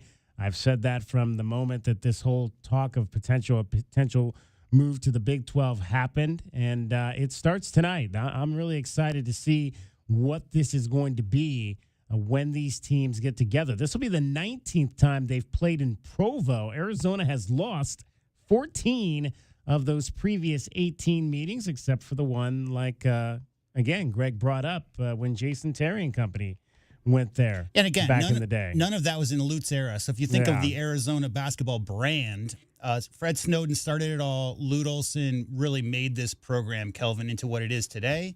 They played 3 times. So whatever record, that was back in the border WAC days, right? Right. Yeah. Yeah, that last trip, of course, was November of 98, when he mentioned that Arizona won it in overtime, 78-74. Kevin Young is now the boss. He is taking over the program from Mark Pope. We heard a little bit about some of his players from Greg Wrubell. Let's hear from the head coach, talking a little bit about Trey Stewart and what he brings to this BYU team. I mean, I have a lot of trust in Trey's ability to come in and guard. You know, he does a heck of a job in practice.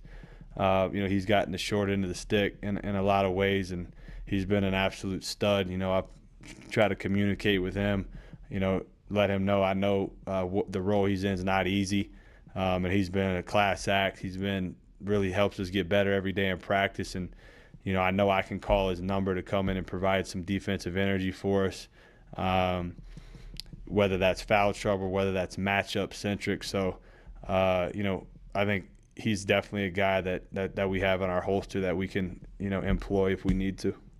Trey Stewart, a guard that comes off the bench. You heard Greg talk about how strong a bench they have. I think it's going to be a battle of the benches tonight. He is a Utah native, long time. He's been on the squad for 3 years, so he's a guy that's played a lot. I mean, one of the few guys that's played a lot of basketball in this BYU uniform. It's funny, Coach Lloyd mentioned how the ASU and U of A rosters may not have a lot of native-born Arizonans on them. Well, that's not the case for BYU and Utah generally. Yeah. A lot of, because Utah, I mean, Kelvin, Utah plays some damn fine high school basketball up there. They really love the game of basketball, and there's been a lot, like a huge list of native Utahns who have gone to either one of those 2 schools. So yeah, a lot of representation from that state up there. Yeah, and a couple of other guys. I think you know, when you look at Mawat Mag, that's a young man that's gone into the starting lineup recently.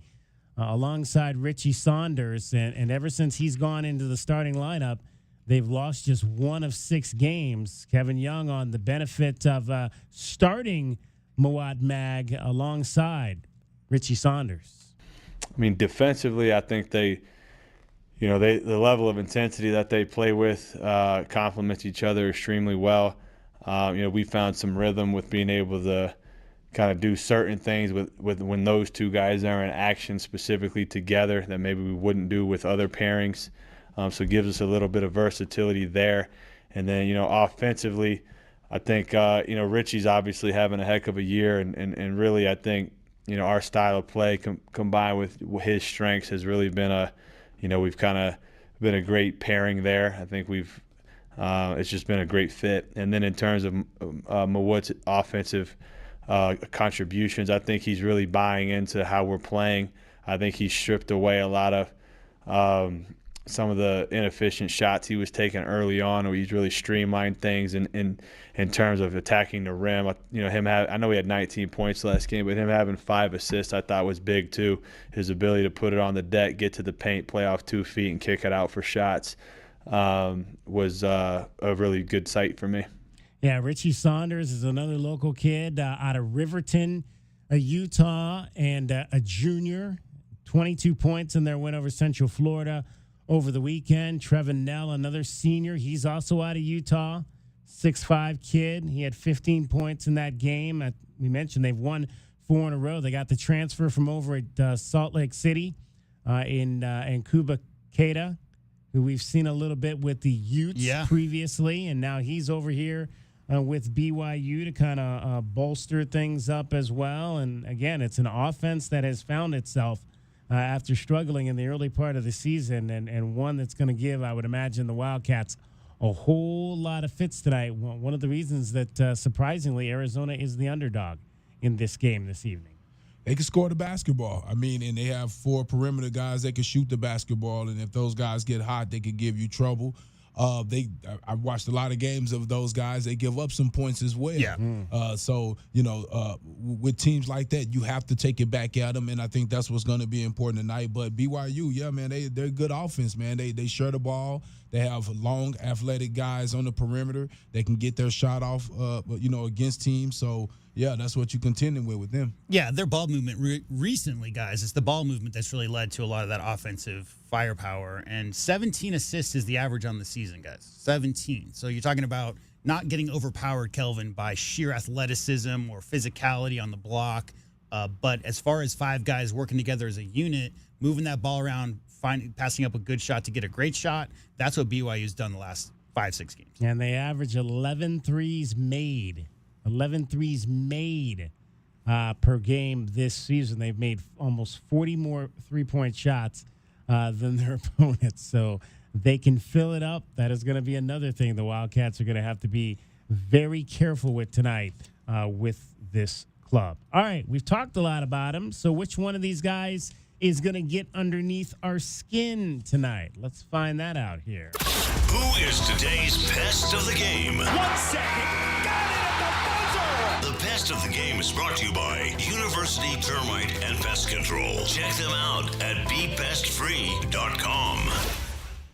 All right, who is going to be that cougar that gets underneath the Wildcats' skin tonight? J-Dub, I'll let you go first on this one.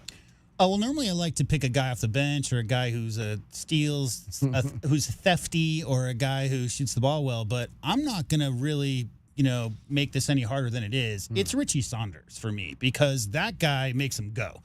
And if you talk about the confidence that whole team has had during this offensive press the last, in their success in the last 4 games, he's really the one. And when he starts getting hot, shooting 51% on the season, all the numbers that you heard their play-by-play guy lay out there, DK, generally, it's not the best player on the team I'm thinking is going to be the pest, but tonight in that building with the confidence of that team, if he gets it going, the whole team's going to feel that confidence and play off of that. So that's my guy tonight. Okay, there we go. Richie Saunders, leading scorer at 15 points per ball game. Kelvin, who do you like as the potential player underneath the skin of the Wildcats tonight? I like the freshman, 6'9", Cannon Kitchens. He had a huge game versus Baylor. 8 for 8 for field goals, 4 for 4 from the three-point line, stepping up in big game. I think he's a guy you have to watch out for because, again, that length and with the ability to shoot the three, he can get it off. Yeah, struggled, though, at Central Florida, scoring 0 points, as we heard Greg Wrubell tell us. So looking for a bounce-back game there, and with the home crowd behind him, that could be what we see tonight from Cannon Catchings. I'll go with the guy that has really been, I think, the difference maker, as we mentioned just a few minutes ago, in Mawat Mag, who's come into this starting lineup and really made an emphasis at both ends of the floor for this team, both the offensive end and the defensive end, and kind of become the glue guy. I mean, for lack of a better comparison, he's kind of a little bit been their version of Henry Vasar, I would almost say. A guy that's kind of come into the starting, although Henry's not starting at this point like Mawat Mag, but kind of given a little bit of the same, can make a 3 or 2 if needed, but is affecting the game in a lot of different areas since coming into that starting lineup for the BYU. Yeah, Cougars. on that note, he had 5 assists and took 6 threes, and he's 6'9" in their 6'7" in their last game. Yeah, Kelvin 6'7", 220. So yeah, talk about the versatility. He's got it. There you go. Those are the guys we think the Cougars we think will get underneath the Wildcats' skin tonight. Amazing stuff. That's today's Best of the Game. The Best of the Game is brought to you by University Termite and Pest Control. Check them out at bepestfree.com. All right, 2 hours are in the books here. We've got 1 hour left to go with you. It is Meridian Wealth Management Arizona Game Day. Wildcats and BYU Cougars coming up tonight. 9 o'clock tip on national TV. Both these next 2 games will be on the main ESPN network. Tonight in Provo, Saturday back here in Tucson when Texas Tech comes to town. We'll have our best bets coming up in the next segment. Also, we'll talk a little bit about the Arizona Wildcats defense and how they turned it up in the second half against the Arizona State Sun Devils to close out another win in Tempe. Along with Kelvin Efon and JW Madden, my name is David Kelly. Glad you could be with us. We want to hear from you as well. Check in on the text groove. 520-848-1290. We'll read your text about the Wildcats as well. Coming up, you're listening to Wildcats Radio 1290. Our Window Depot coverage of Arizona basketball is getting you closer to tip-off. This is Meridian Wealth Management Arizona Game Day.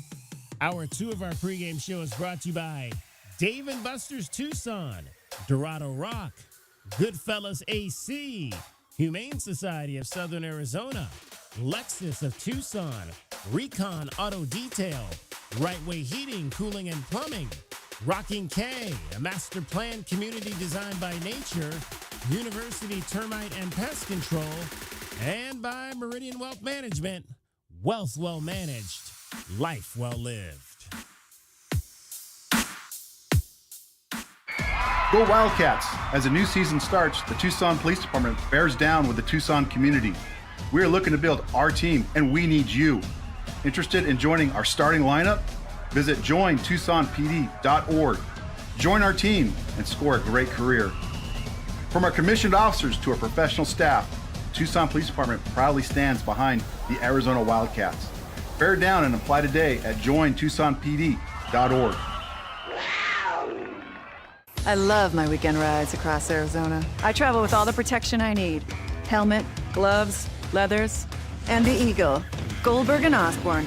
The Eagle fights hard to help injured riders across the state.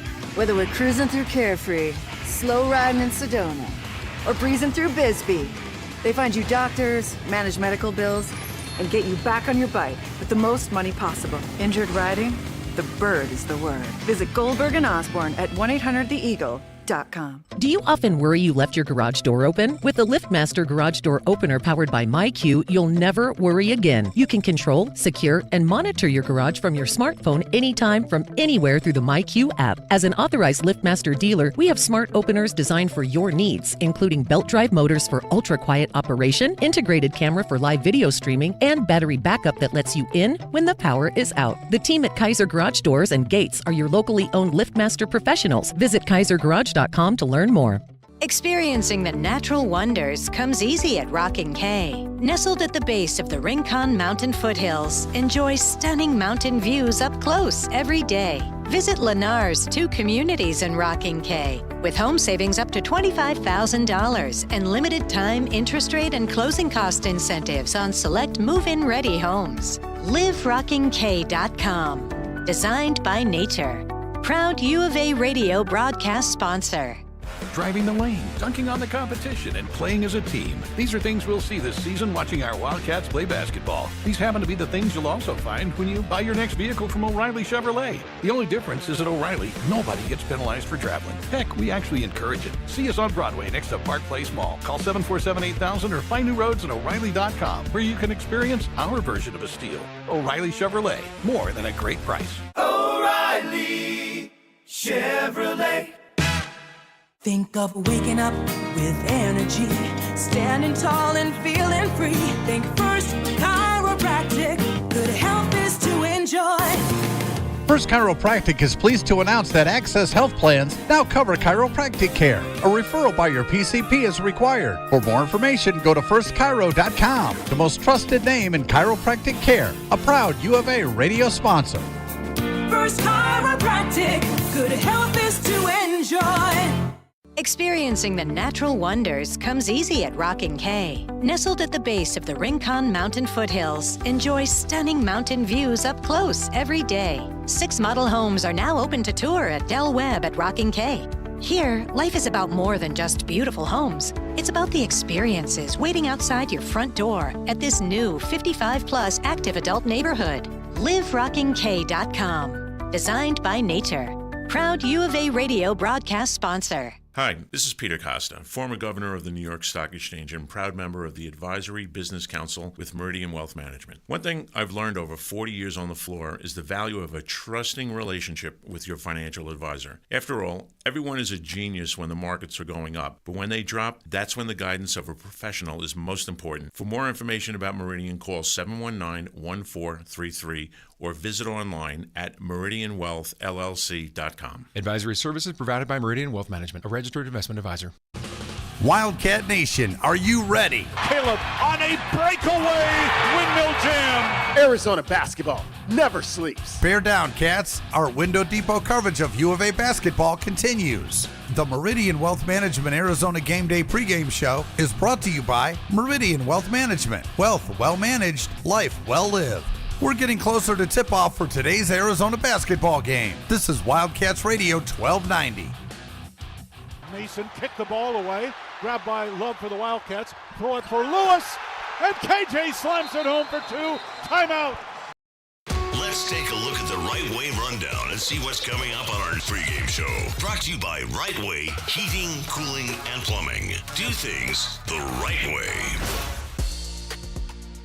Hour number 3 of our program. Final hour we've got with you. We've got you till 8:30. Network takes over then. Brian Jeffries, Reggie Geary tonight on the call for you. You'll hear it here on Wildcats Radio 1290 as well as KHET 107.5 here in Southern Arizona. Don't forget, download our app. You can listen to it anywhere you are across the world on the Wildcats Radio 1290 app. We've got our best bets straight ahead. Desert Diamond Casino Sportsbook has this as U of A +3 tonight. Over under 152.5. What will we lay out as the lines and plays we think will happen?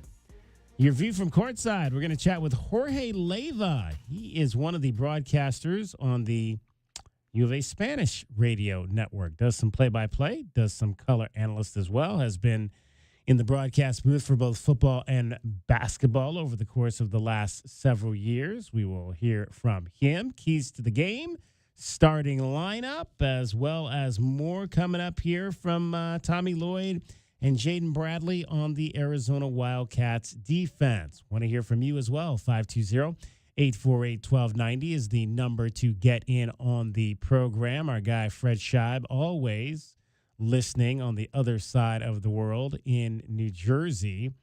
And he has this to say: BYU at 4,553 feet, Tucson at 2,389 feet above sea level.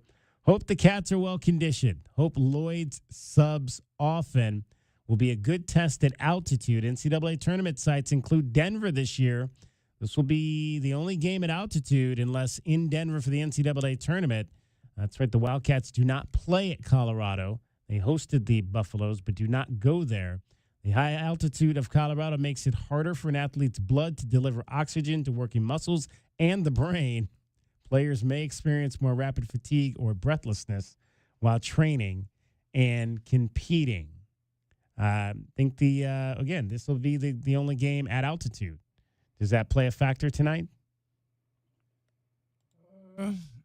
I mean, it's always something. You know, I just feel like no altitude. Yeah. I just feel like no. It is what it is, whatever. Man. You just got to go play ball, man. Yeah. You can't read too much into that. Now, I will say when we played who was it, Kansas, up at the Denver Nuggets Stadium, and when we was in the Sweet 16. I remember feeling it for sure. You know, you feel it. You know you're at elevation, but you get through your second win and you just keep on going. That's what you have to do. Let's hear from, we heard actually at the top of the segment, KJ Lewis on that thunderous alley-oop dunk from Caleb Love, which came off a steal by the Wildcats as they were able to get the transition game going in the second half against ASU. Jaden Bradley on Arizona turning up the defense in Tempe. Just staying in the gaps and, not letting them get in that bonus so early, get to that free throw line. So I would just say staying in the gaps, ball pressure, deflection, just normal stuff we do, just picking it up a little bit. Yeah, and the U of A also went to their press in that ball game in the second half. Tommy Lloyd likes to do that from time to time. The thing with pressing at this level is, you almost got to pick and choose your spots because the other team's good, and they're probably good at breaking presses. And we got in it today, and it looked good, and so I think we were able to create like 2 or 3 turnovers off of it, and that really kind of helped flip the momentum and kind of I think it caught us back up, and which allowed us to kind of make the next run to get a small lead and kind of ride it out. Kelvin, what did you like about the press in that game? I liked it that they pulled it out and that they actually executed. I mean, when you think about the guys that they have with the Carter Bryant and then the KJ Lewis and then athleticism of Bradley and Love, you would think that, they could pull it out whenever they wanted to, but it was effective. Got some traps, got some easy turnovers right there, sped those guys up a little bit and just, gave them something else to think about. They was playing real well in the half court. I thought it was smart to put on a little pressure just to, to shorten the clock for them so they don't have so much time on the offensive end to probe around. I love the wrinkle press. Like, I love the idea of, like, you don't press like Arkansas did in 1994, but you press maybe every 10th play, Kelvin, or maybe 2 in a row. And because they're not anticipating that, DK, the call would be there's a premeditated thing. Hey, after a free throw made or whatever, like they'll have some kind of setup. They know what they're doing going into the game plan. And generally, Kelvin, that's targeting guards who are a little bit less secure with the ball. Guys who are not, you don't full court press Damon Stoudemire. It doesn't matter how many guys. You could have 10 guys on the court. He's still going to get around you. But if you have a team that maybe has a couple less sure, maybe their point guard's good, Kelvin, but if a couple other guys who are back there in the backcourt trying to help break that press, if they're not as sure with the ball, that's a team that you throw the press at every once in a while. And like you said, KJ, Jaden, obviously Vasar can move his feet out there. Carter Bryant, all these guys are capable of getting in those passing lanes and being menaces. So I don't want to, this isn't a deep team you want to see press every single play. That's not their style, but a wrinkle every once in a while keeps them off balance. And I add this, a lot of times coaches, you throw the press in there because you want to pick up your guys. You want to get your guys going. You want to get them, hustling and moving. And KJ's get a little more bounce if he gets a dunk and a fast break. Right? Exactly. So a lot of times you throw it in to get your team moving and being a little bit more aggressive and letting them know that you're there for business. It kind of helps out, with that attitude. KJ Lewis struggled shooting the ball in that game at Arizona State, but he did affect it in a number of different ways. AJ's a monster. He's a monster. I mean, he's really kind of, embraced that role of being a defensive stopper. And, he's special. He's special, the things he can do on the defensive end of the floor. And I don't know if it's appreciated enough. But I know how much I value it. And he really changes the game when he's out there, defensively. He had 8 points, 8 rebounds. All 6 of those 8 points came at the line. We mentioned earlier the 3-guard play went 18 for 18 at the line in that ball game. He also had 3 blocks and 2 steals. We mentioned the 8 blocks and 9 steals that the Wildcats had in the contest. So a lot of that coming and being facilitated at the defensive end with KJ Lewis leading that charge. Jaden Bradley just on everything that KJ does for this team defensively. KJ's a dog, no matter what position you put him in, I feel like he can guard 1 through 5. He's going to go in there and play hard, and, he's just willing to make the winning plays, and I feel like that's a big part of what we do, and he's a big part of what we do. No question about that. He's increased his scoring from freshman year, 6 points to 10 points this season. And as a sophomore, and in the Big 12 so far, he's 3rd on the team in scoring with 10 points. So Saturday, a little bit of an outlier in terms of him not shooting the ball well, but still, again, getting 8 points with his getting to the line and making his free throw. He also leads the team in Big 12 play, coming off the bench, leads the team currently with 43 assists off the bench in Big 12 play. So, again, KJ Lewis affecting the game in a lot of different ways right now for this basketball team, and that is extremely good to see. Well, it's probably their second best slasher, right, to Caleb. I mean, as far as JB can get in there, but as far as the sheer athleticism, Kelvin, when KJ Lewis really wants, his handles tightened up quite a bit this year over his freshman season. When he wants to attack, he can, and he's always had that vision. So those assist numbers you're talking about don't surprise me, just because he's always been a guy, Kelvin, who's trying to make something happen. And when he gets by the first line of defense, guess what? Henry Vasar is 5 feet above the rim and waiting for a lob. and that's trust from the coach as well. I mean, because regardless of what people think, he is the backup point guard. When Bradley is not in the game, he's the point guard. So I'm not surprised by the assist total because I've been watching him all year playing the point. I think he's simplified it, though. He's not trying to do, some of the tricks that he was trying to do that he worked on in the summer. I think now he's just being real solid with the ball and moving it to the next open guy. All right, let's find out again what this game is looking like on the big board over at the Desert Diamond Casino. Tucson, what are some of today's best bets? Will the Cats beat the spread? It's time to look at some of today's best bets. Brought to you by Desert Diamond Sportsbook, Arizona's best bet. Arizona, 3-point underdog tonight in Provo, Utah. DK and J-Dub right now still +2. And Kelvin under 6 right now. J-Dub has been winning a lot of late. He has won on both ends in the last 2 games. So picking well is J.W. Madden. So you're the hot guy, so we'll let you go first there, J-Dub. Happy to. I think Arizona wins by more than 3.5. Wow, okay. And I don't care what the over-under is. I'm going to say over on that too. Okay, so you're taking the points and you're going over there, J.W. Madden. I am, man, this is tough. This is a tough one for me. Jeez.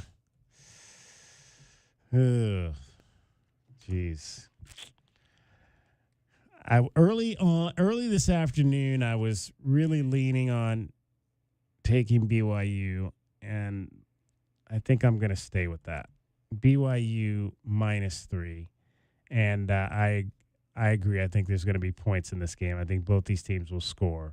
So BYU wins, I think. What is the over-under, just out of curiosity? 152.5. 152.5. Yeah. So it's kind of low for two teams that can score the basketball. Yeah, I just think that eventually there's going to come a game where the Wildcats are going to lose kind of big on the road, and I think this might be it. So I'm taking BYU and laying the 3 there. I actually think Arizona wins this game as well by 5. Okay. I think them having Caleb being able to play in this game, I feel like that he's gonna step up to another level. So for sure, and I'm taking the over. I think both teams have played well offensively. And Arizona get over that hump. All right, so Kelvin and J-Dub take Arizona and the 3 points. David is taking BYU laying the 3 points. And everybody is taking the over in this ball game at 152.5. Those are our best bets. We'll find out who's cashing tickets coming up on the postgame show. Those are today's best bets. Brought to you by Desert Diamond Sportsbook, Arizona's best bet. All right, we are going to chat with Jorge Leyva straight ahead. He is one of the Spanish language broadcasters for the Arizona Wildcats. We'll get his thoughts on what he has seen from this team, growing up loving U of A and now getting a chance to work in McHale Center as a member of the newly formed Arizona Sports Enterprises. Jorge Leyva joins us next. It is the Meridian Wealth Management Arizona Game Day. You're listening to Wildcats Radio 1290.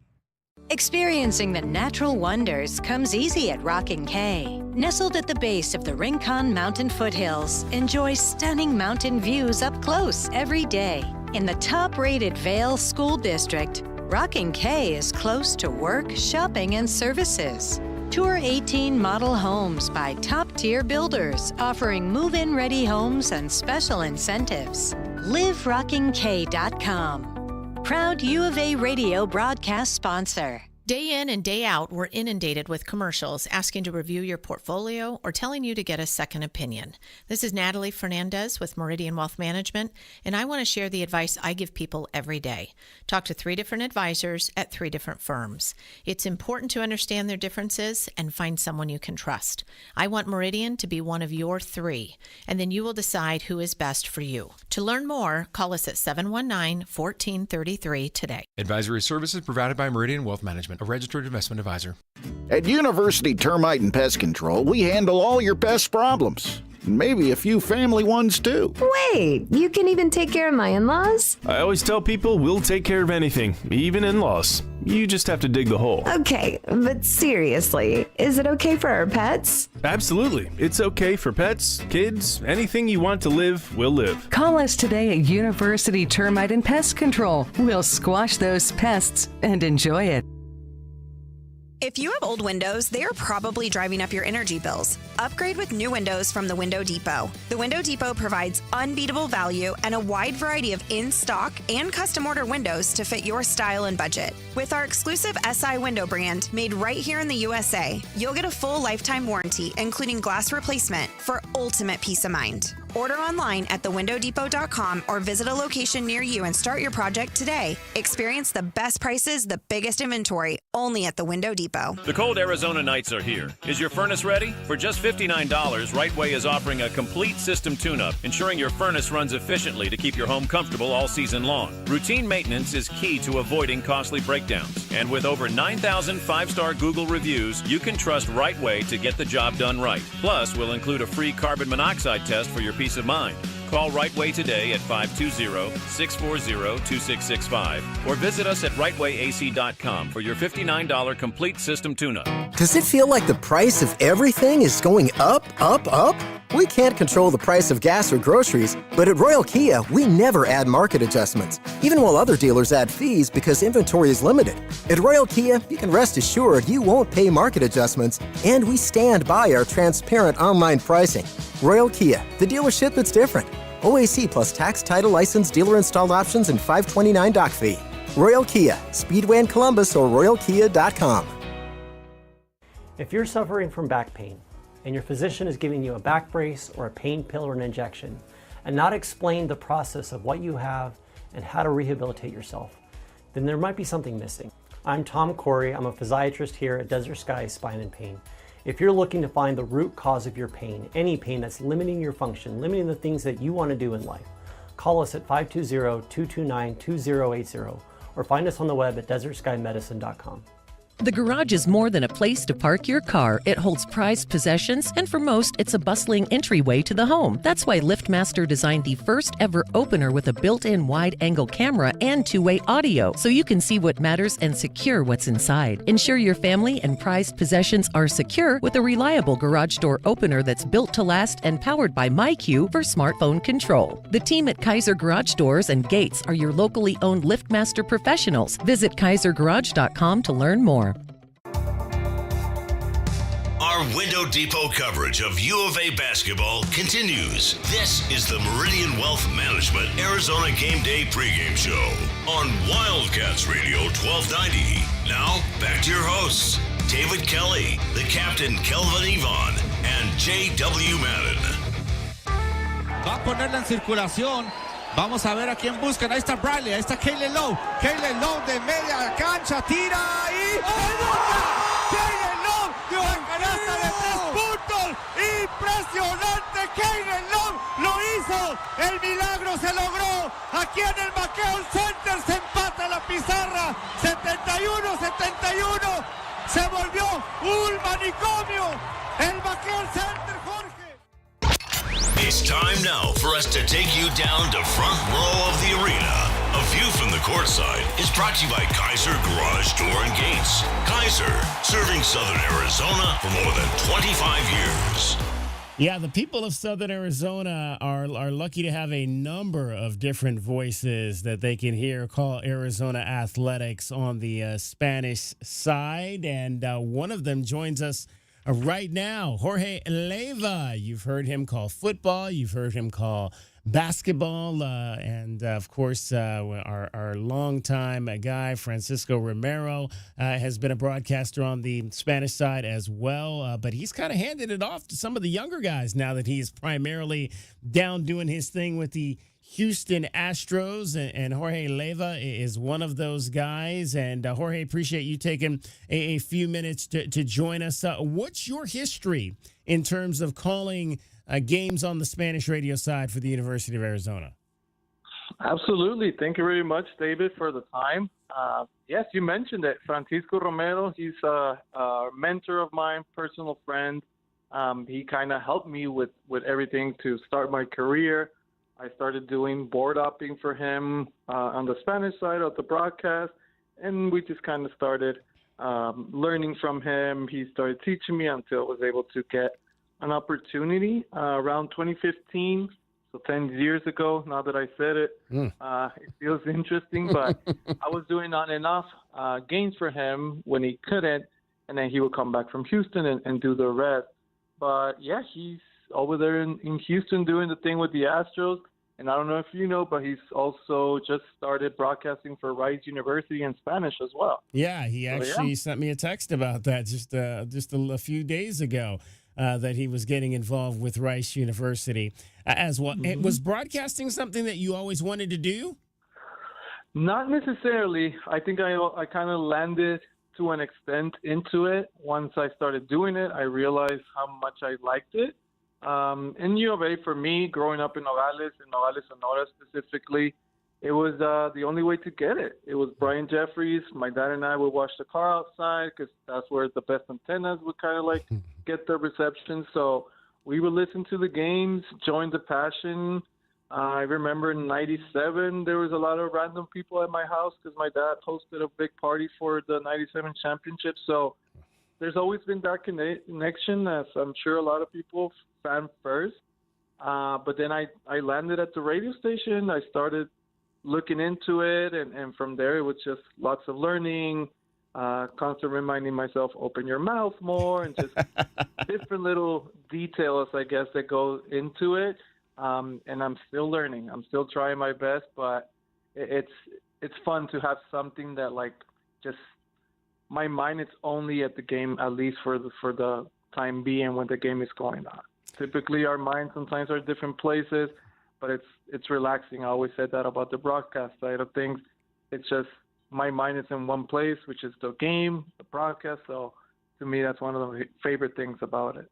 We are joined by Jorge Leyva. He's one of the Spanish-language broadcasters for the Arizona Wildcats. It is your View from Courtside, brought to you by Kaiser Garage Doors and Gates. Kaiser serving Arizona now for more than 25 years. I mentioned there are a number of gentlemen that they call these games. Jorge, you are one of them. The voice we heard there, though, at the top is another young man by the name of Luis. Is it Denogin? Is that how you pronounce his last name? Denojian. Luis Denojian from Nogales as well. Something about that Nogales. Basketball, it's our main sport for that little niche city, or ambos Nogales, I should say. But yeah, and actually Luis, he's Francisco Romero's cousin as well. So it's the Francisco Romero legacy, I guess. Yeah. All right, so you guys were sitting courtside for that game against Iowa State. What was that like from your standpoint to kind of watch that whole thing transpire? You saw it in the people, right? All of us had like our arms crossed. We were talking about when Henry Bizar couldn't do like the free throw that he tried to miss to get the rebound. I think we were all thinking we are probably toast. When they went into the free throw line, we talked about the fact that like the only possible way for this is for us to come up with the win was that he needed to miss the first free throw because ideally they needed to make the second one. Let's say if we would have missed the second one, we were talking that it was probably done. We had no timeout. College, you don't get to advance the ball to half court. So we talked about that, but obviously what happened, it's just something that it's almost like an out-of-body experience where, like, you just can't believe it. It takes you a little bit to come back to the broadcast and remember you're actually working kind of thing. But it was a fan moment. It was something that definitely one for the books that I'll never forget. I was there broadcasting the ASU shot from half court when they beat us. This was obviously the different side of things, and it was amazing to see. It's something that I'll tell people that I was there for that one moment. Definitely amazing to be there.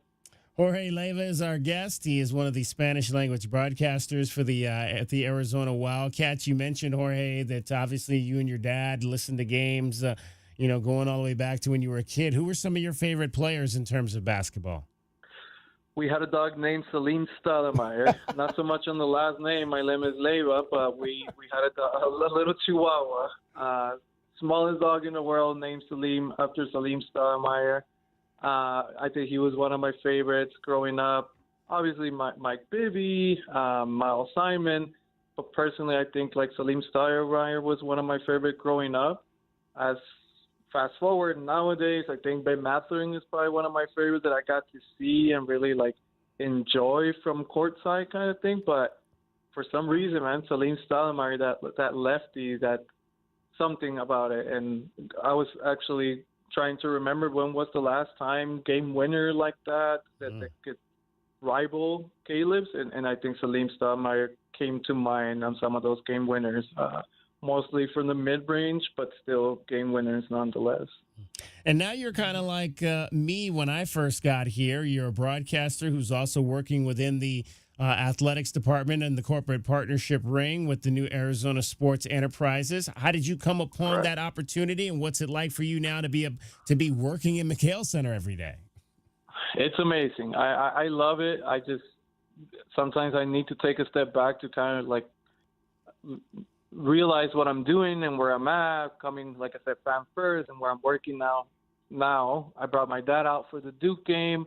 He had a moment as well. So it's been special for me, just like I said, to be able to, my first job directly in college athletics, to be at the university like the University of Arizona. It's been amazing. My wife even told me, like, you wake up in a great mood. So I must love my job, and that's what we're doing.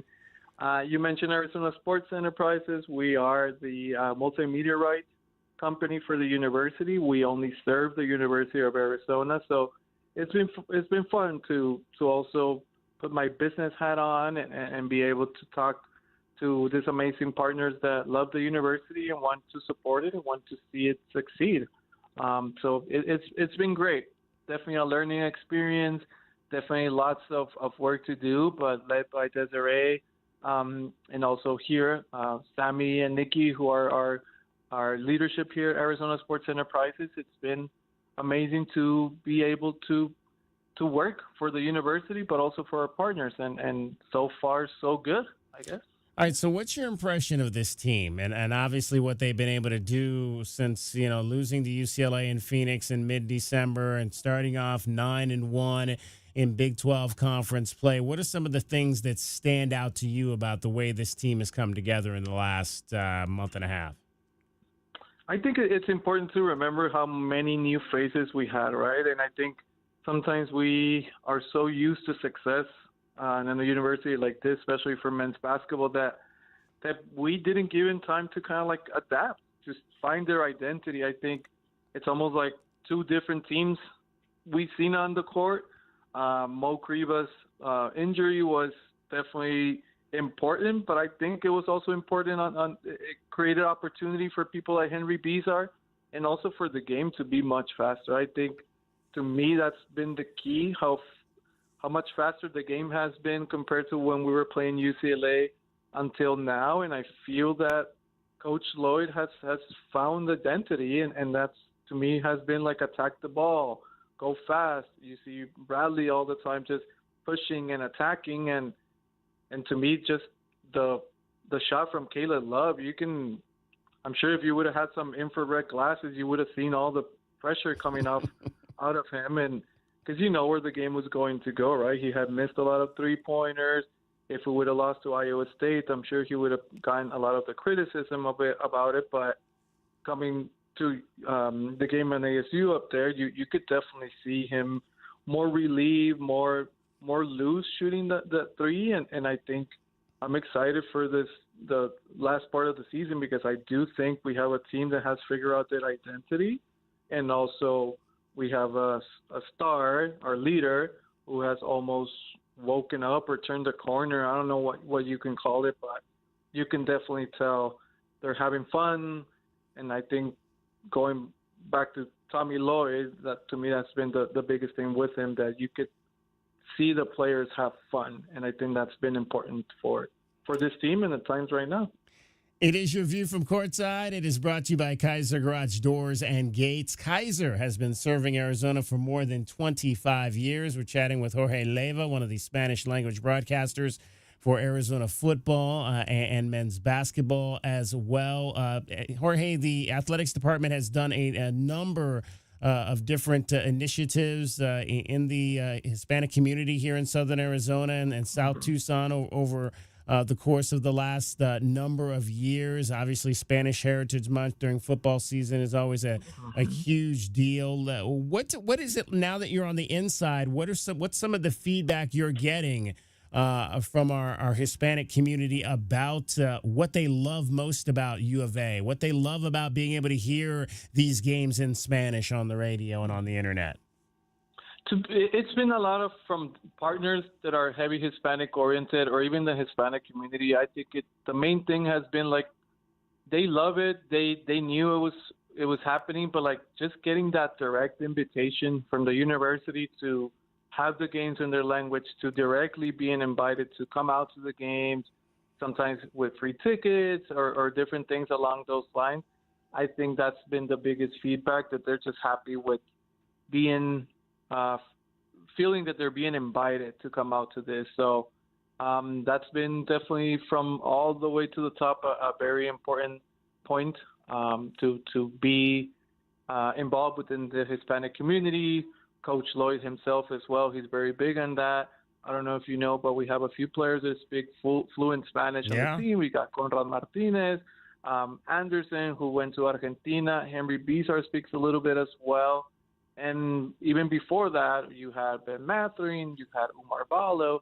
So Coach Lloyd has always been big on pointing those players out to just make sure that we know in case we want to interview them. So I know it's definitely a topic of conversation, and slowly but surely I think we're making strides toward just having more Hispanic involvement and people also in leaderships and things like that, because obviously we understand what Tucson is, and that Tucson also expands all the way to Nogales. Like I mentioned, the connection down there, and it's very important for the university, and it could be important for any business, really. You're missing out on a lot of people if you're not inviting Hispanics to listen or to socialize with you.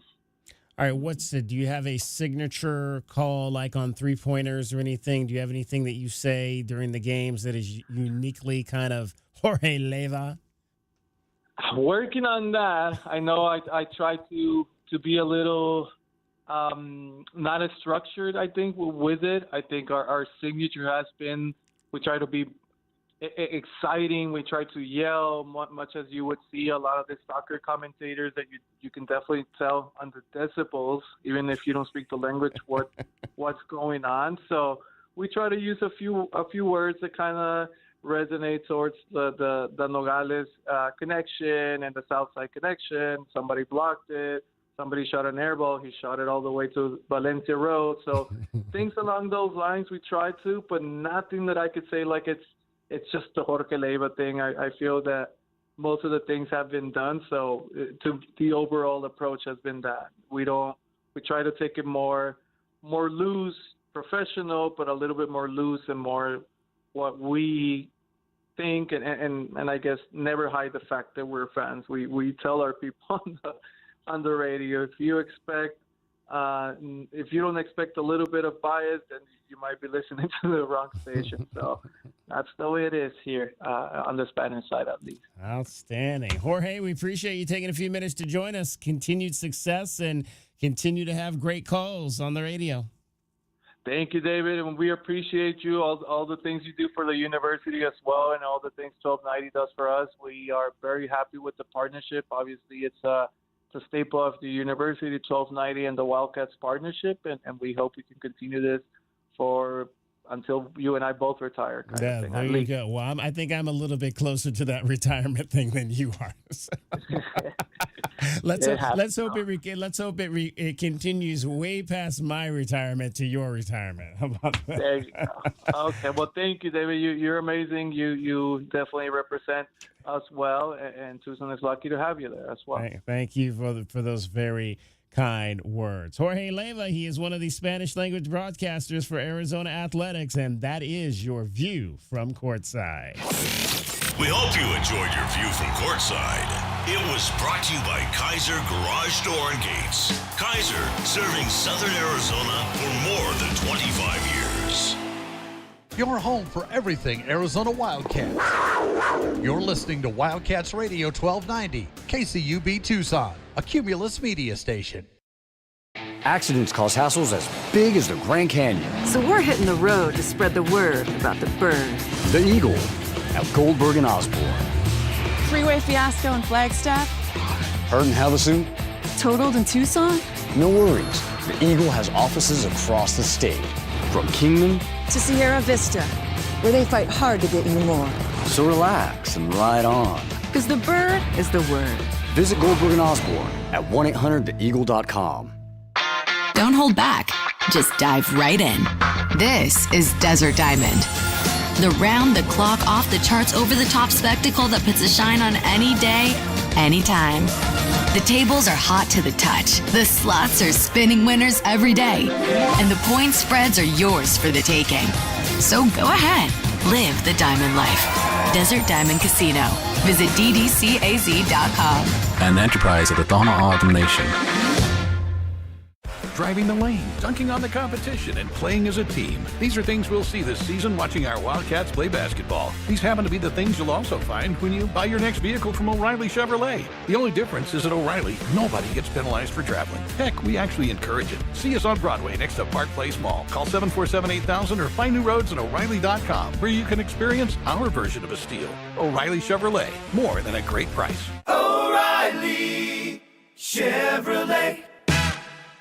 Get your backyard summer ready with a custom pool from First Choice Pools. A backyard oasis built around you. First Choice is a full-service builder of beautiful in-ground pools and backyard designs for years of staycations. If you want to dive in this summer, now is the time to visit TucsonPoolBuilder.com. First Choice Pools for installs, renovation, remodeling, and repair. Get started today at TucsonPoolBuilders.com. Ask about our 60-day pool. To be summer ready, First Choice is the only choice. JT Auto, where customers are family. Trust your vehicle to JT Auto professional and reliable automotive repair and maintenance services. JT Auto is conveniently located off Fort Lowell and Country Club. Open Monday through Friday. JT Auto is a full-service auto shop with satisfaction guaranteed, offering you the best in tires and wheels, auto repair, oil changes, computer diagnostics, suspension and brake service, and heating and AC. Bring your car to JT Auto, where customers are family. 623-7066. That's 623-7066.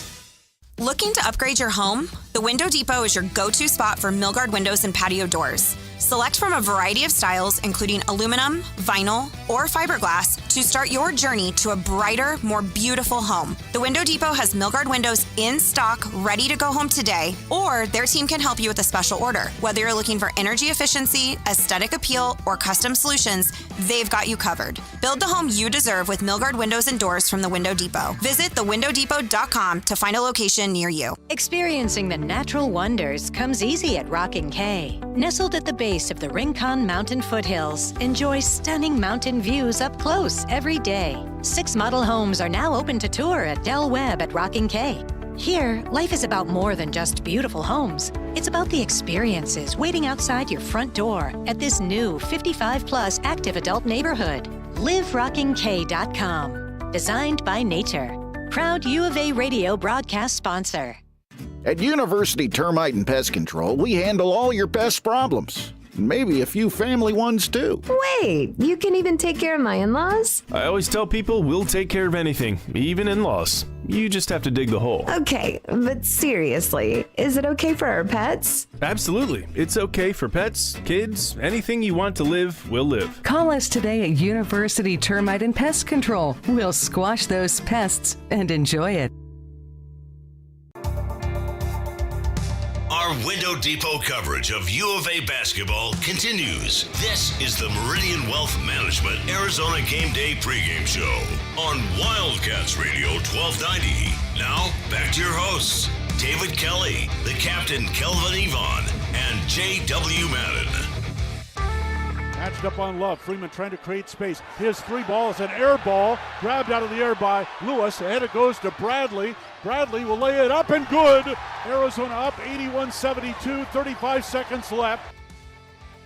Final segment of our show before we hand you over to the network. Meridian Wealth Management Arizona Game Day. Wildcats BYU tonight in Provo, Utah. You can get in on the program at 520-848-1290, 520-848-1290. Call us or text us. We have a couple of texts come in. Gentleman actually addressed this one to you, J-Dub. Said that he was wondering if the powers that be at Arizona would have gone to the Big 12 to try to get one of Caleb Love's technical fouls pulled due to the physicality of BJ Freeman's actions on Saturday. My thought on that was I'm sure we hear about coaches, they'll send things into the league, they'll get questions, they'll ask questions and that kind of thing. I think as long as there was no suspension, which I don't understand why there would have been with Caleb Love's situation, even though he got ejected. It wasn't like a flagrant ejection or anything of that nature, but I don't know that because there was no suspension, whether you would even bother going to see if you could get that technical rescinded. I think the real question everybody wants to know is why one of our listeners thinks I'm an expert on the NCAA basketball rulebook. No, I think what I've read and the way I understand is that there's no exceptions if you're kicked out of an NCAA basketball game, but I believe that's for a merited physical act, right? Right. What that was the refs trying to make sure that nothing extracurricular happened. It was just words, Kelvin Yvonne. It was not any. There was nothing. I mean, Caleb wasn't running after the dude trying to kill him. There was nothing like that going on. And so I think cooler heads prevailed. There is an appeals process, I know, but the way I understand the NCAA rulebook as far as getting tossed out for an aggravated action, there is no exception. You will be banned for the next game, but this was just simply not that case. And I was wondering, what about Freeman? Yeah, that's a question. that would have been more to the level, even though it wasn't a hard head hit, it was still a head butt. That would have, to me, lended more to a suspension than anything else. But he's playing as well. No, I have not heard that he's suspended. Yeah, right. Yeah. So I was a little confused by it. I was waiting to get here with you guys to make sure that it was right because I wasn't hearing the noise about him not being able to play. So. Yeah, I'm still want to get clarification on that. What is the reason why he's eligible? Because I thought it was automatic. Yeah, I mean, if you get kicked out of a game, there is no. The way the NCAA rulebook is written is that there's no exceptions, that you will be suspended for the next game, and that's due to an event that got you kicked out. That's like that double technical. You get one, like JB got the technical early, right? Mm-hmm. If he gets another one later for mouthing off to the ref, that's not what we're talking about here. We're talking about going from 0 to 100, 0 technicals, and then you throw a punch or whatever, or elbow somebody to the head, that kind of thing, aggravated, aggressive, non-basketball play and get kicked out. There's no exception to that. That's the way I understand the rules. We, of course, have J-Dub. We also have K-Dub that likes to check in from time to time on the YouTube channel, and K-Dub's funny. He says, I have a real job and need to wake up in the morning. Won't be watching yet another game because they can't be on at a decent time. So there's K-Dub's thoughts about the 9 o'clock it's the price you pay tip-off tonight. Price you pay for being on the 4-letter, right? I was just saying, like, if this was on the Deuce or some other channel, it wouldn't be a 9 p.m. tip. That's just how they schedule stuff. It's a 6:30 tip, and then followed by the late game. Right. That's where Arizona falls into that late bracket, which just happens to be 9 p.m. Who was the early game? We were watching the Cavs. And the I didn't Celtics see. I didn't see. I asked the question on our multiple platforms what people thought the record would be in the second half. K-Dub says they've already won more games in the Big 12 than I thought. So who knows how many more they will win. We always appreciate K-Dub for checking in. Jay Allen says no. He says no conferences too. I asked will they go 9-1 in the second half. He said no. The conference is too good. Cinch up your seatbelt for the second half ride. I don't know how to cinch up my seatbelt. I don't know if I've ever heard that term. But we will cinch up our seatbelts, Jay I think that's Allen. a saddle reference. Okay. Well, there you go. I don't know anything about horses. I've ridden a few, but don't really know much about them. We talked all season about Tommy Lloyd's philosophy offensively, how he allows his guys to kind of play kind of a free-flowing type of game at the offensive end of the floor. And Caleb Love, after the game Saturday, talked why that really works for this team. Coach, he don't let us play with that.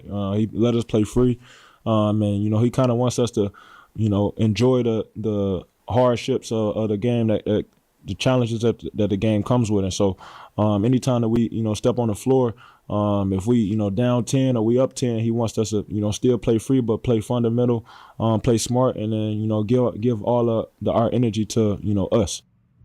Tommy Lloyd on why this philosophy works for him and his players. There's lots of ways to win a game. There's lots of ways to lose a game, and I think as the game's playing out in front of you, you just kind of gotta kind of play the hand that's dealt and react accordingly. You wish you had an answer for everything, but it's just not how it goes. So you just kind of got to get a feel for how the game's going and pick and choose your spots as a coach where you think you can make an impact.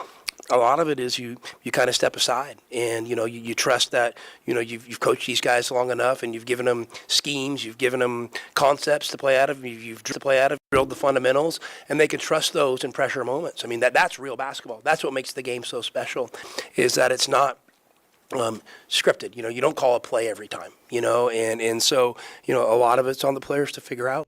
And I think that, guys, that's one of the things we've discussed at length on our program, and I think that definitely you don't call a play every time. There's going to be times when the coach is going to need to step in and make things happen for his team. It's just a question of, I think, sometimes where we see the difference is when is the right time to do that? When is the right time for the coach to step in and maybe call that play versus not call that play? And should that maybe happen a little bit more down the stretch, or in some of these instances where the Wildcats offense tends to get a little bit stagnant that we've seen in some of these games? I think they went through another one of those 3-4 minute stretches at Tempe on Saturday in the first half where they didn't score a basket. So we've seen the stretches have gotten a little bit smaller, but still 3 to 4 minutes where you don't score a field goal can end up coming back to bite you in close games down the stretch of a season. Yeah, and it's tough because a lot of coaches, you want to believe in your system. You want to have trust in your system. And with your guys, you kind of just want to stick to it because that's the way you show them that you're serious about it. But he's shown different wrinkles or whatnot when he needed. And I thought it was several other times where he could have called a play possibly, and set up something. But, yeah, I understand where he's coming from. Of course, you would love for them to play free-flowing and everything just to flow and works. But, again, it just get down to it. I've just never seen when you've played good teams that you don't have to go to something that you can, have a play or something where you can get a couple shots for your guys, because the good teams are going to hone in to what you do well and take it away. I think most Arizona fans who watched point guards look over to the sideline to Coach Miller and wait for him to tell them what play they're about to run for 10 years are happy to see the freedom that the guards have under Coach Lloyd's system. And as Kelvin's always said, it's real nice in your back pocket to have something that works, something that's a strength. Maybe if it's overloading a side, doesn't even necessarily have to be some kind of Connecticut Huskies I got 19 screens coming your way in a half-court set.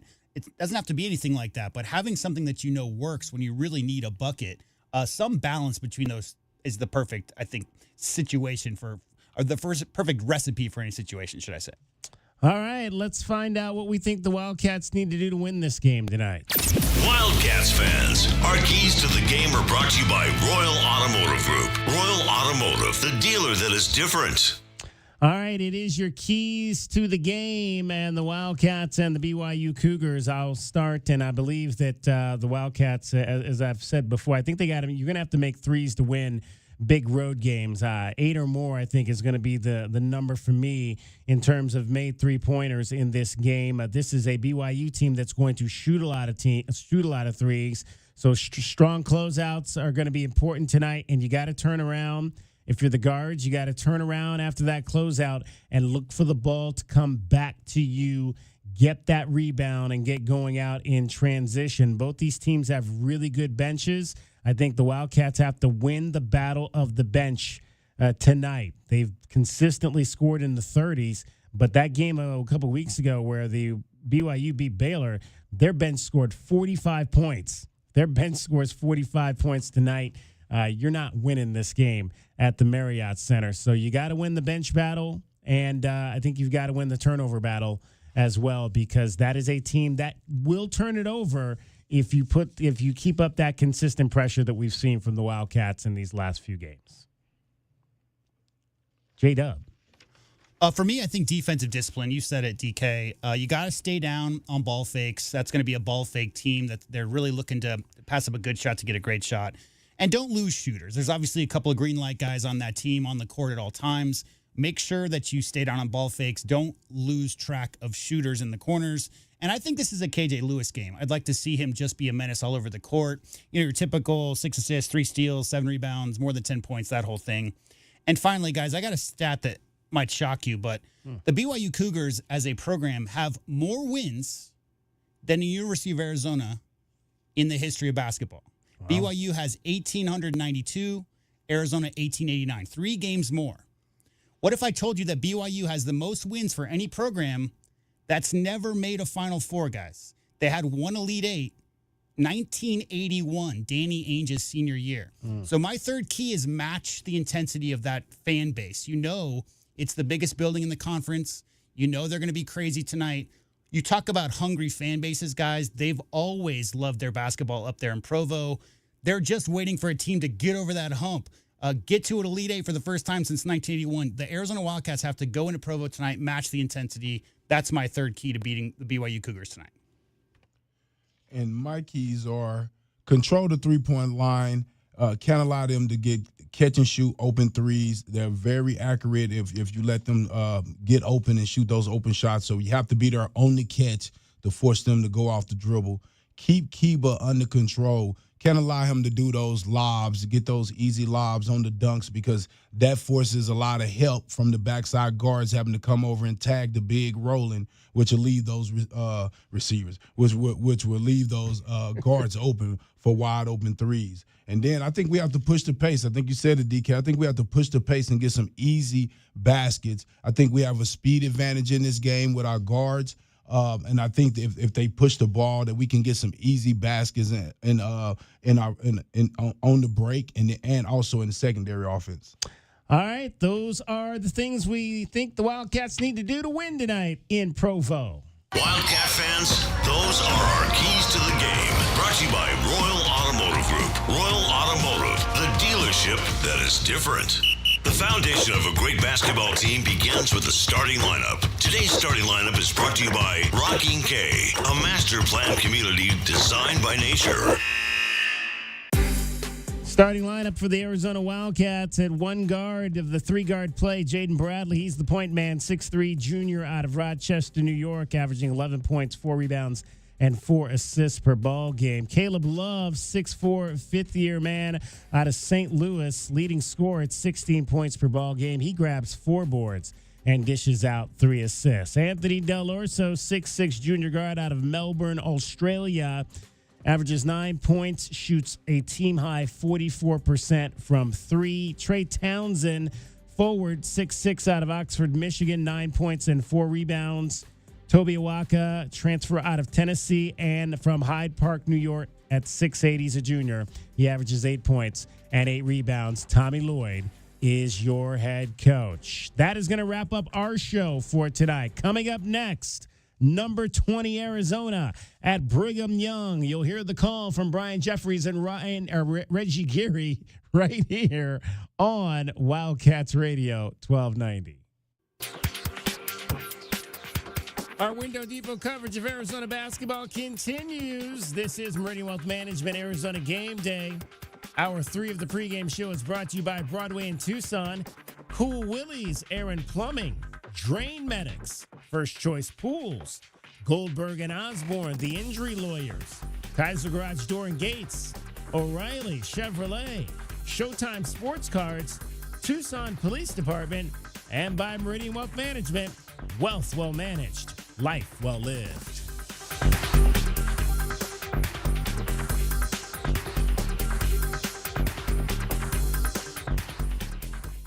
Does it feel like the price of everything is going up, up, up? We can't control the price of gas or groceries, but at Royal Kia, we never add market adjustments, even while other dealers add fees because inventory is limited. At Royal Kia...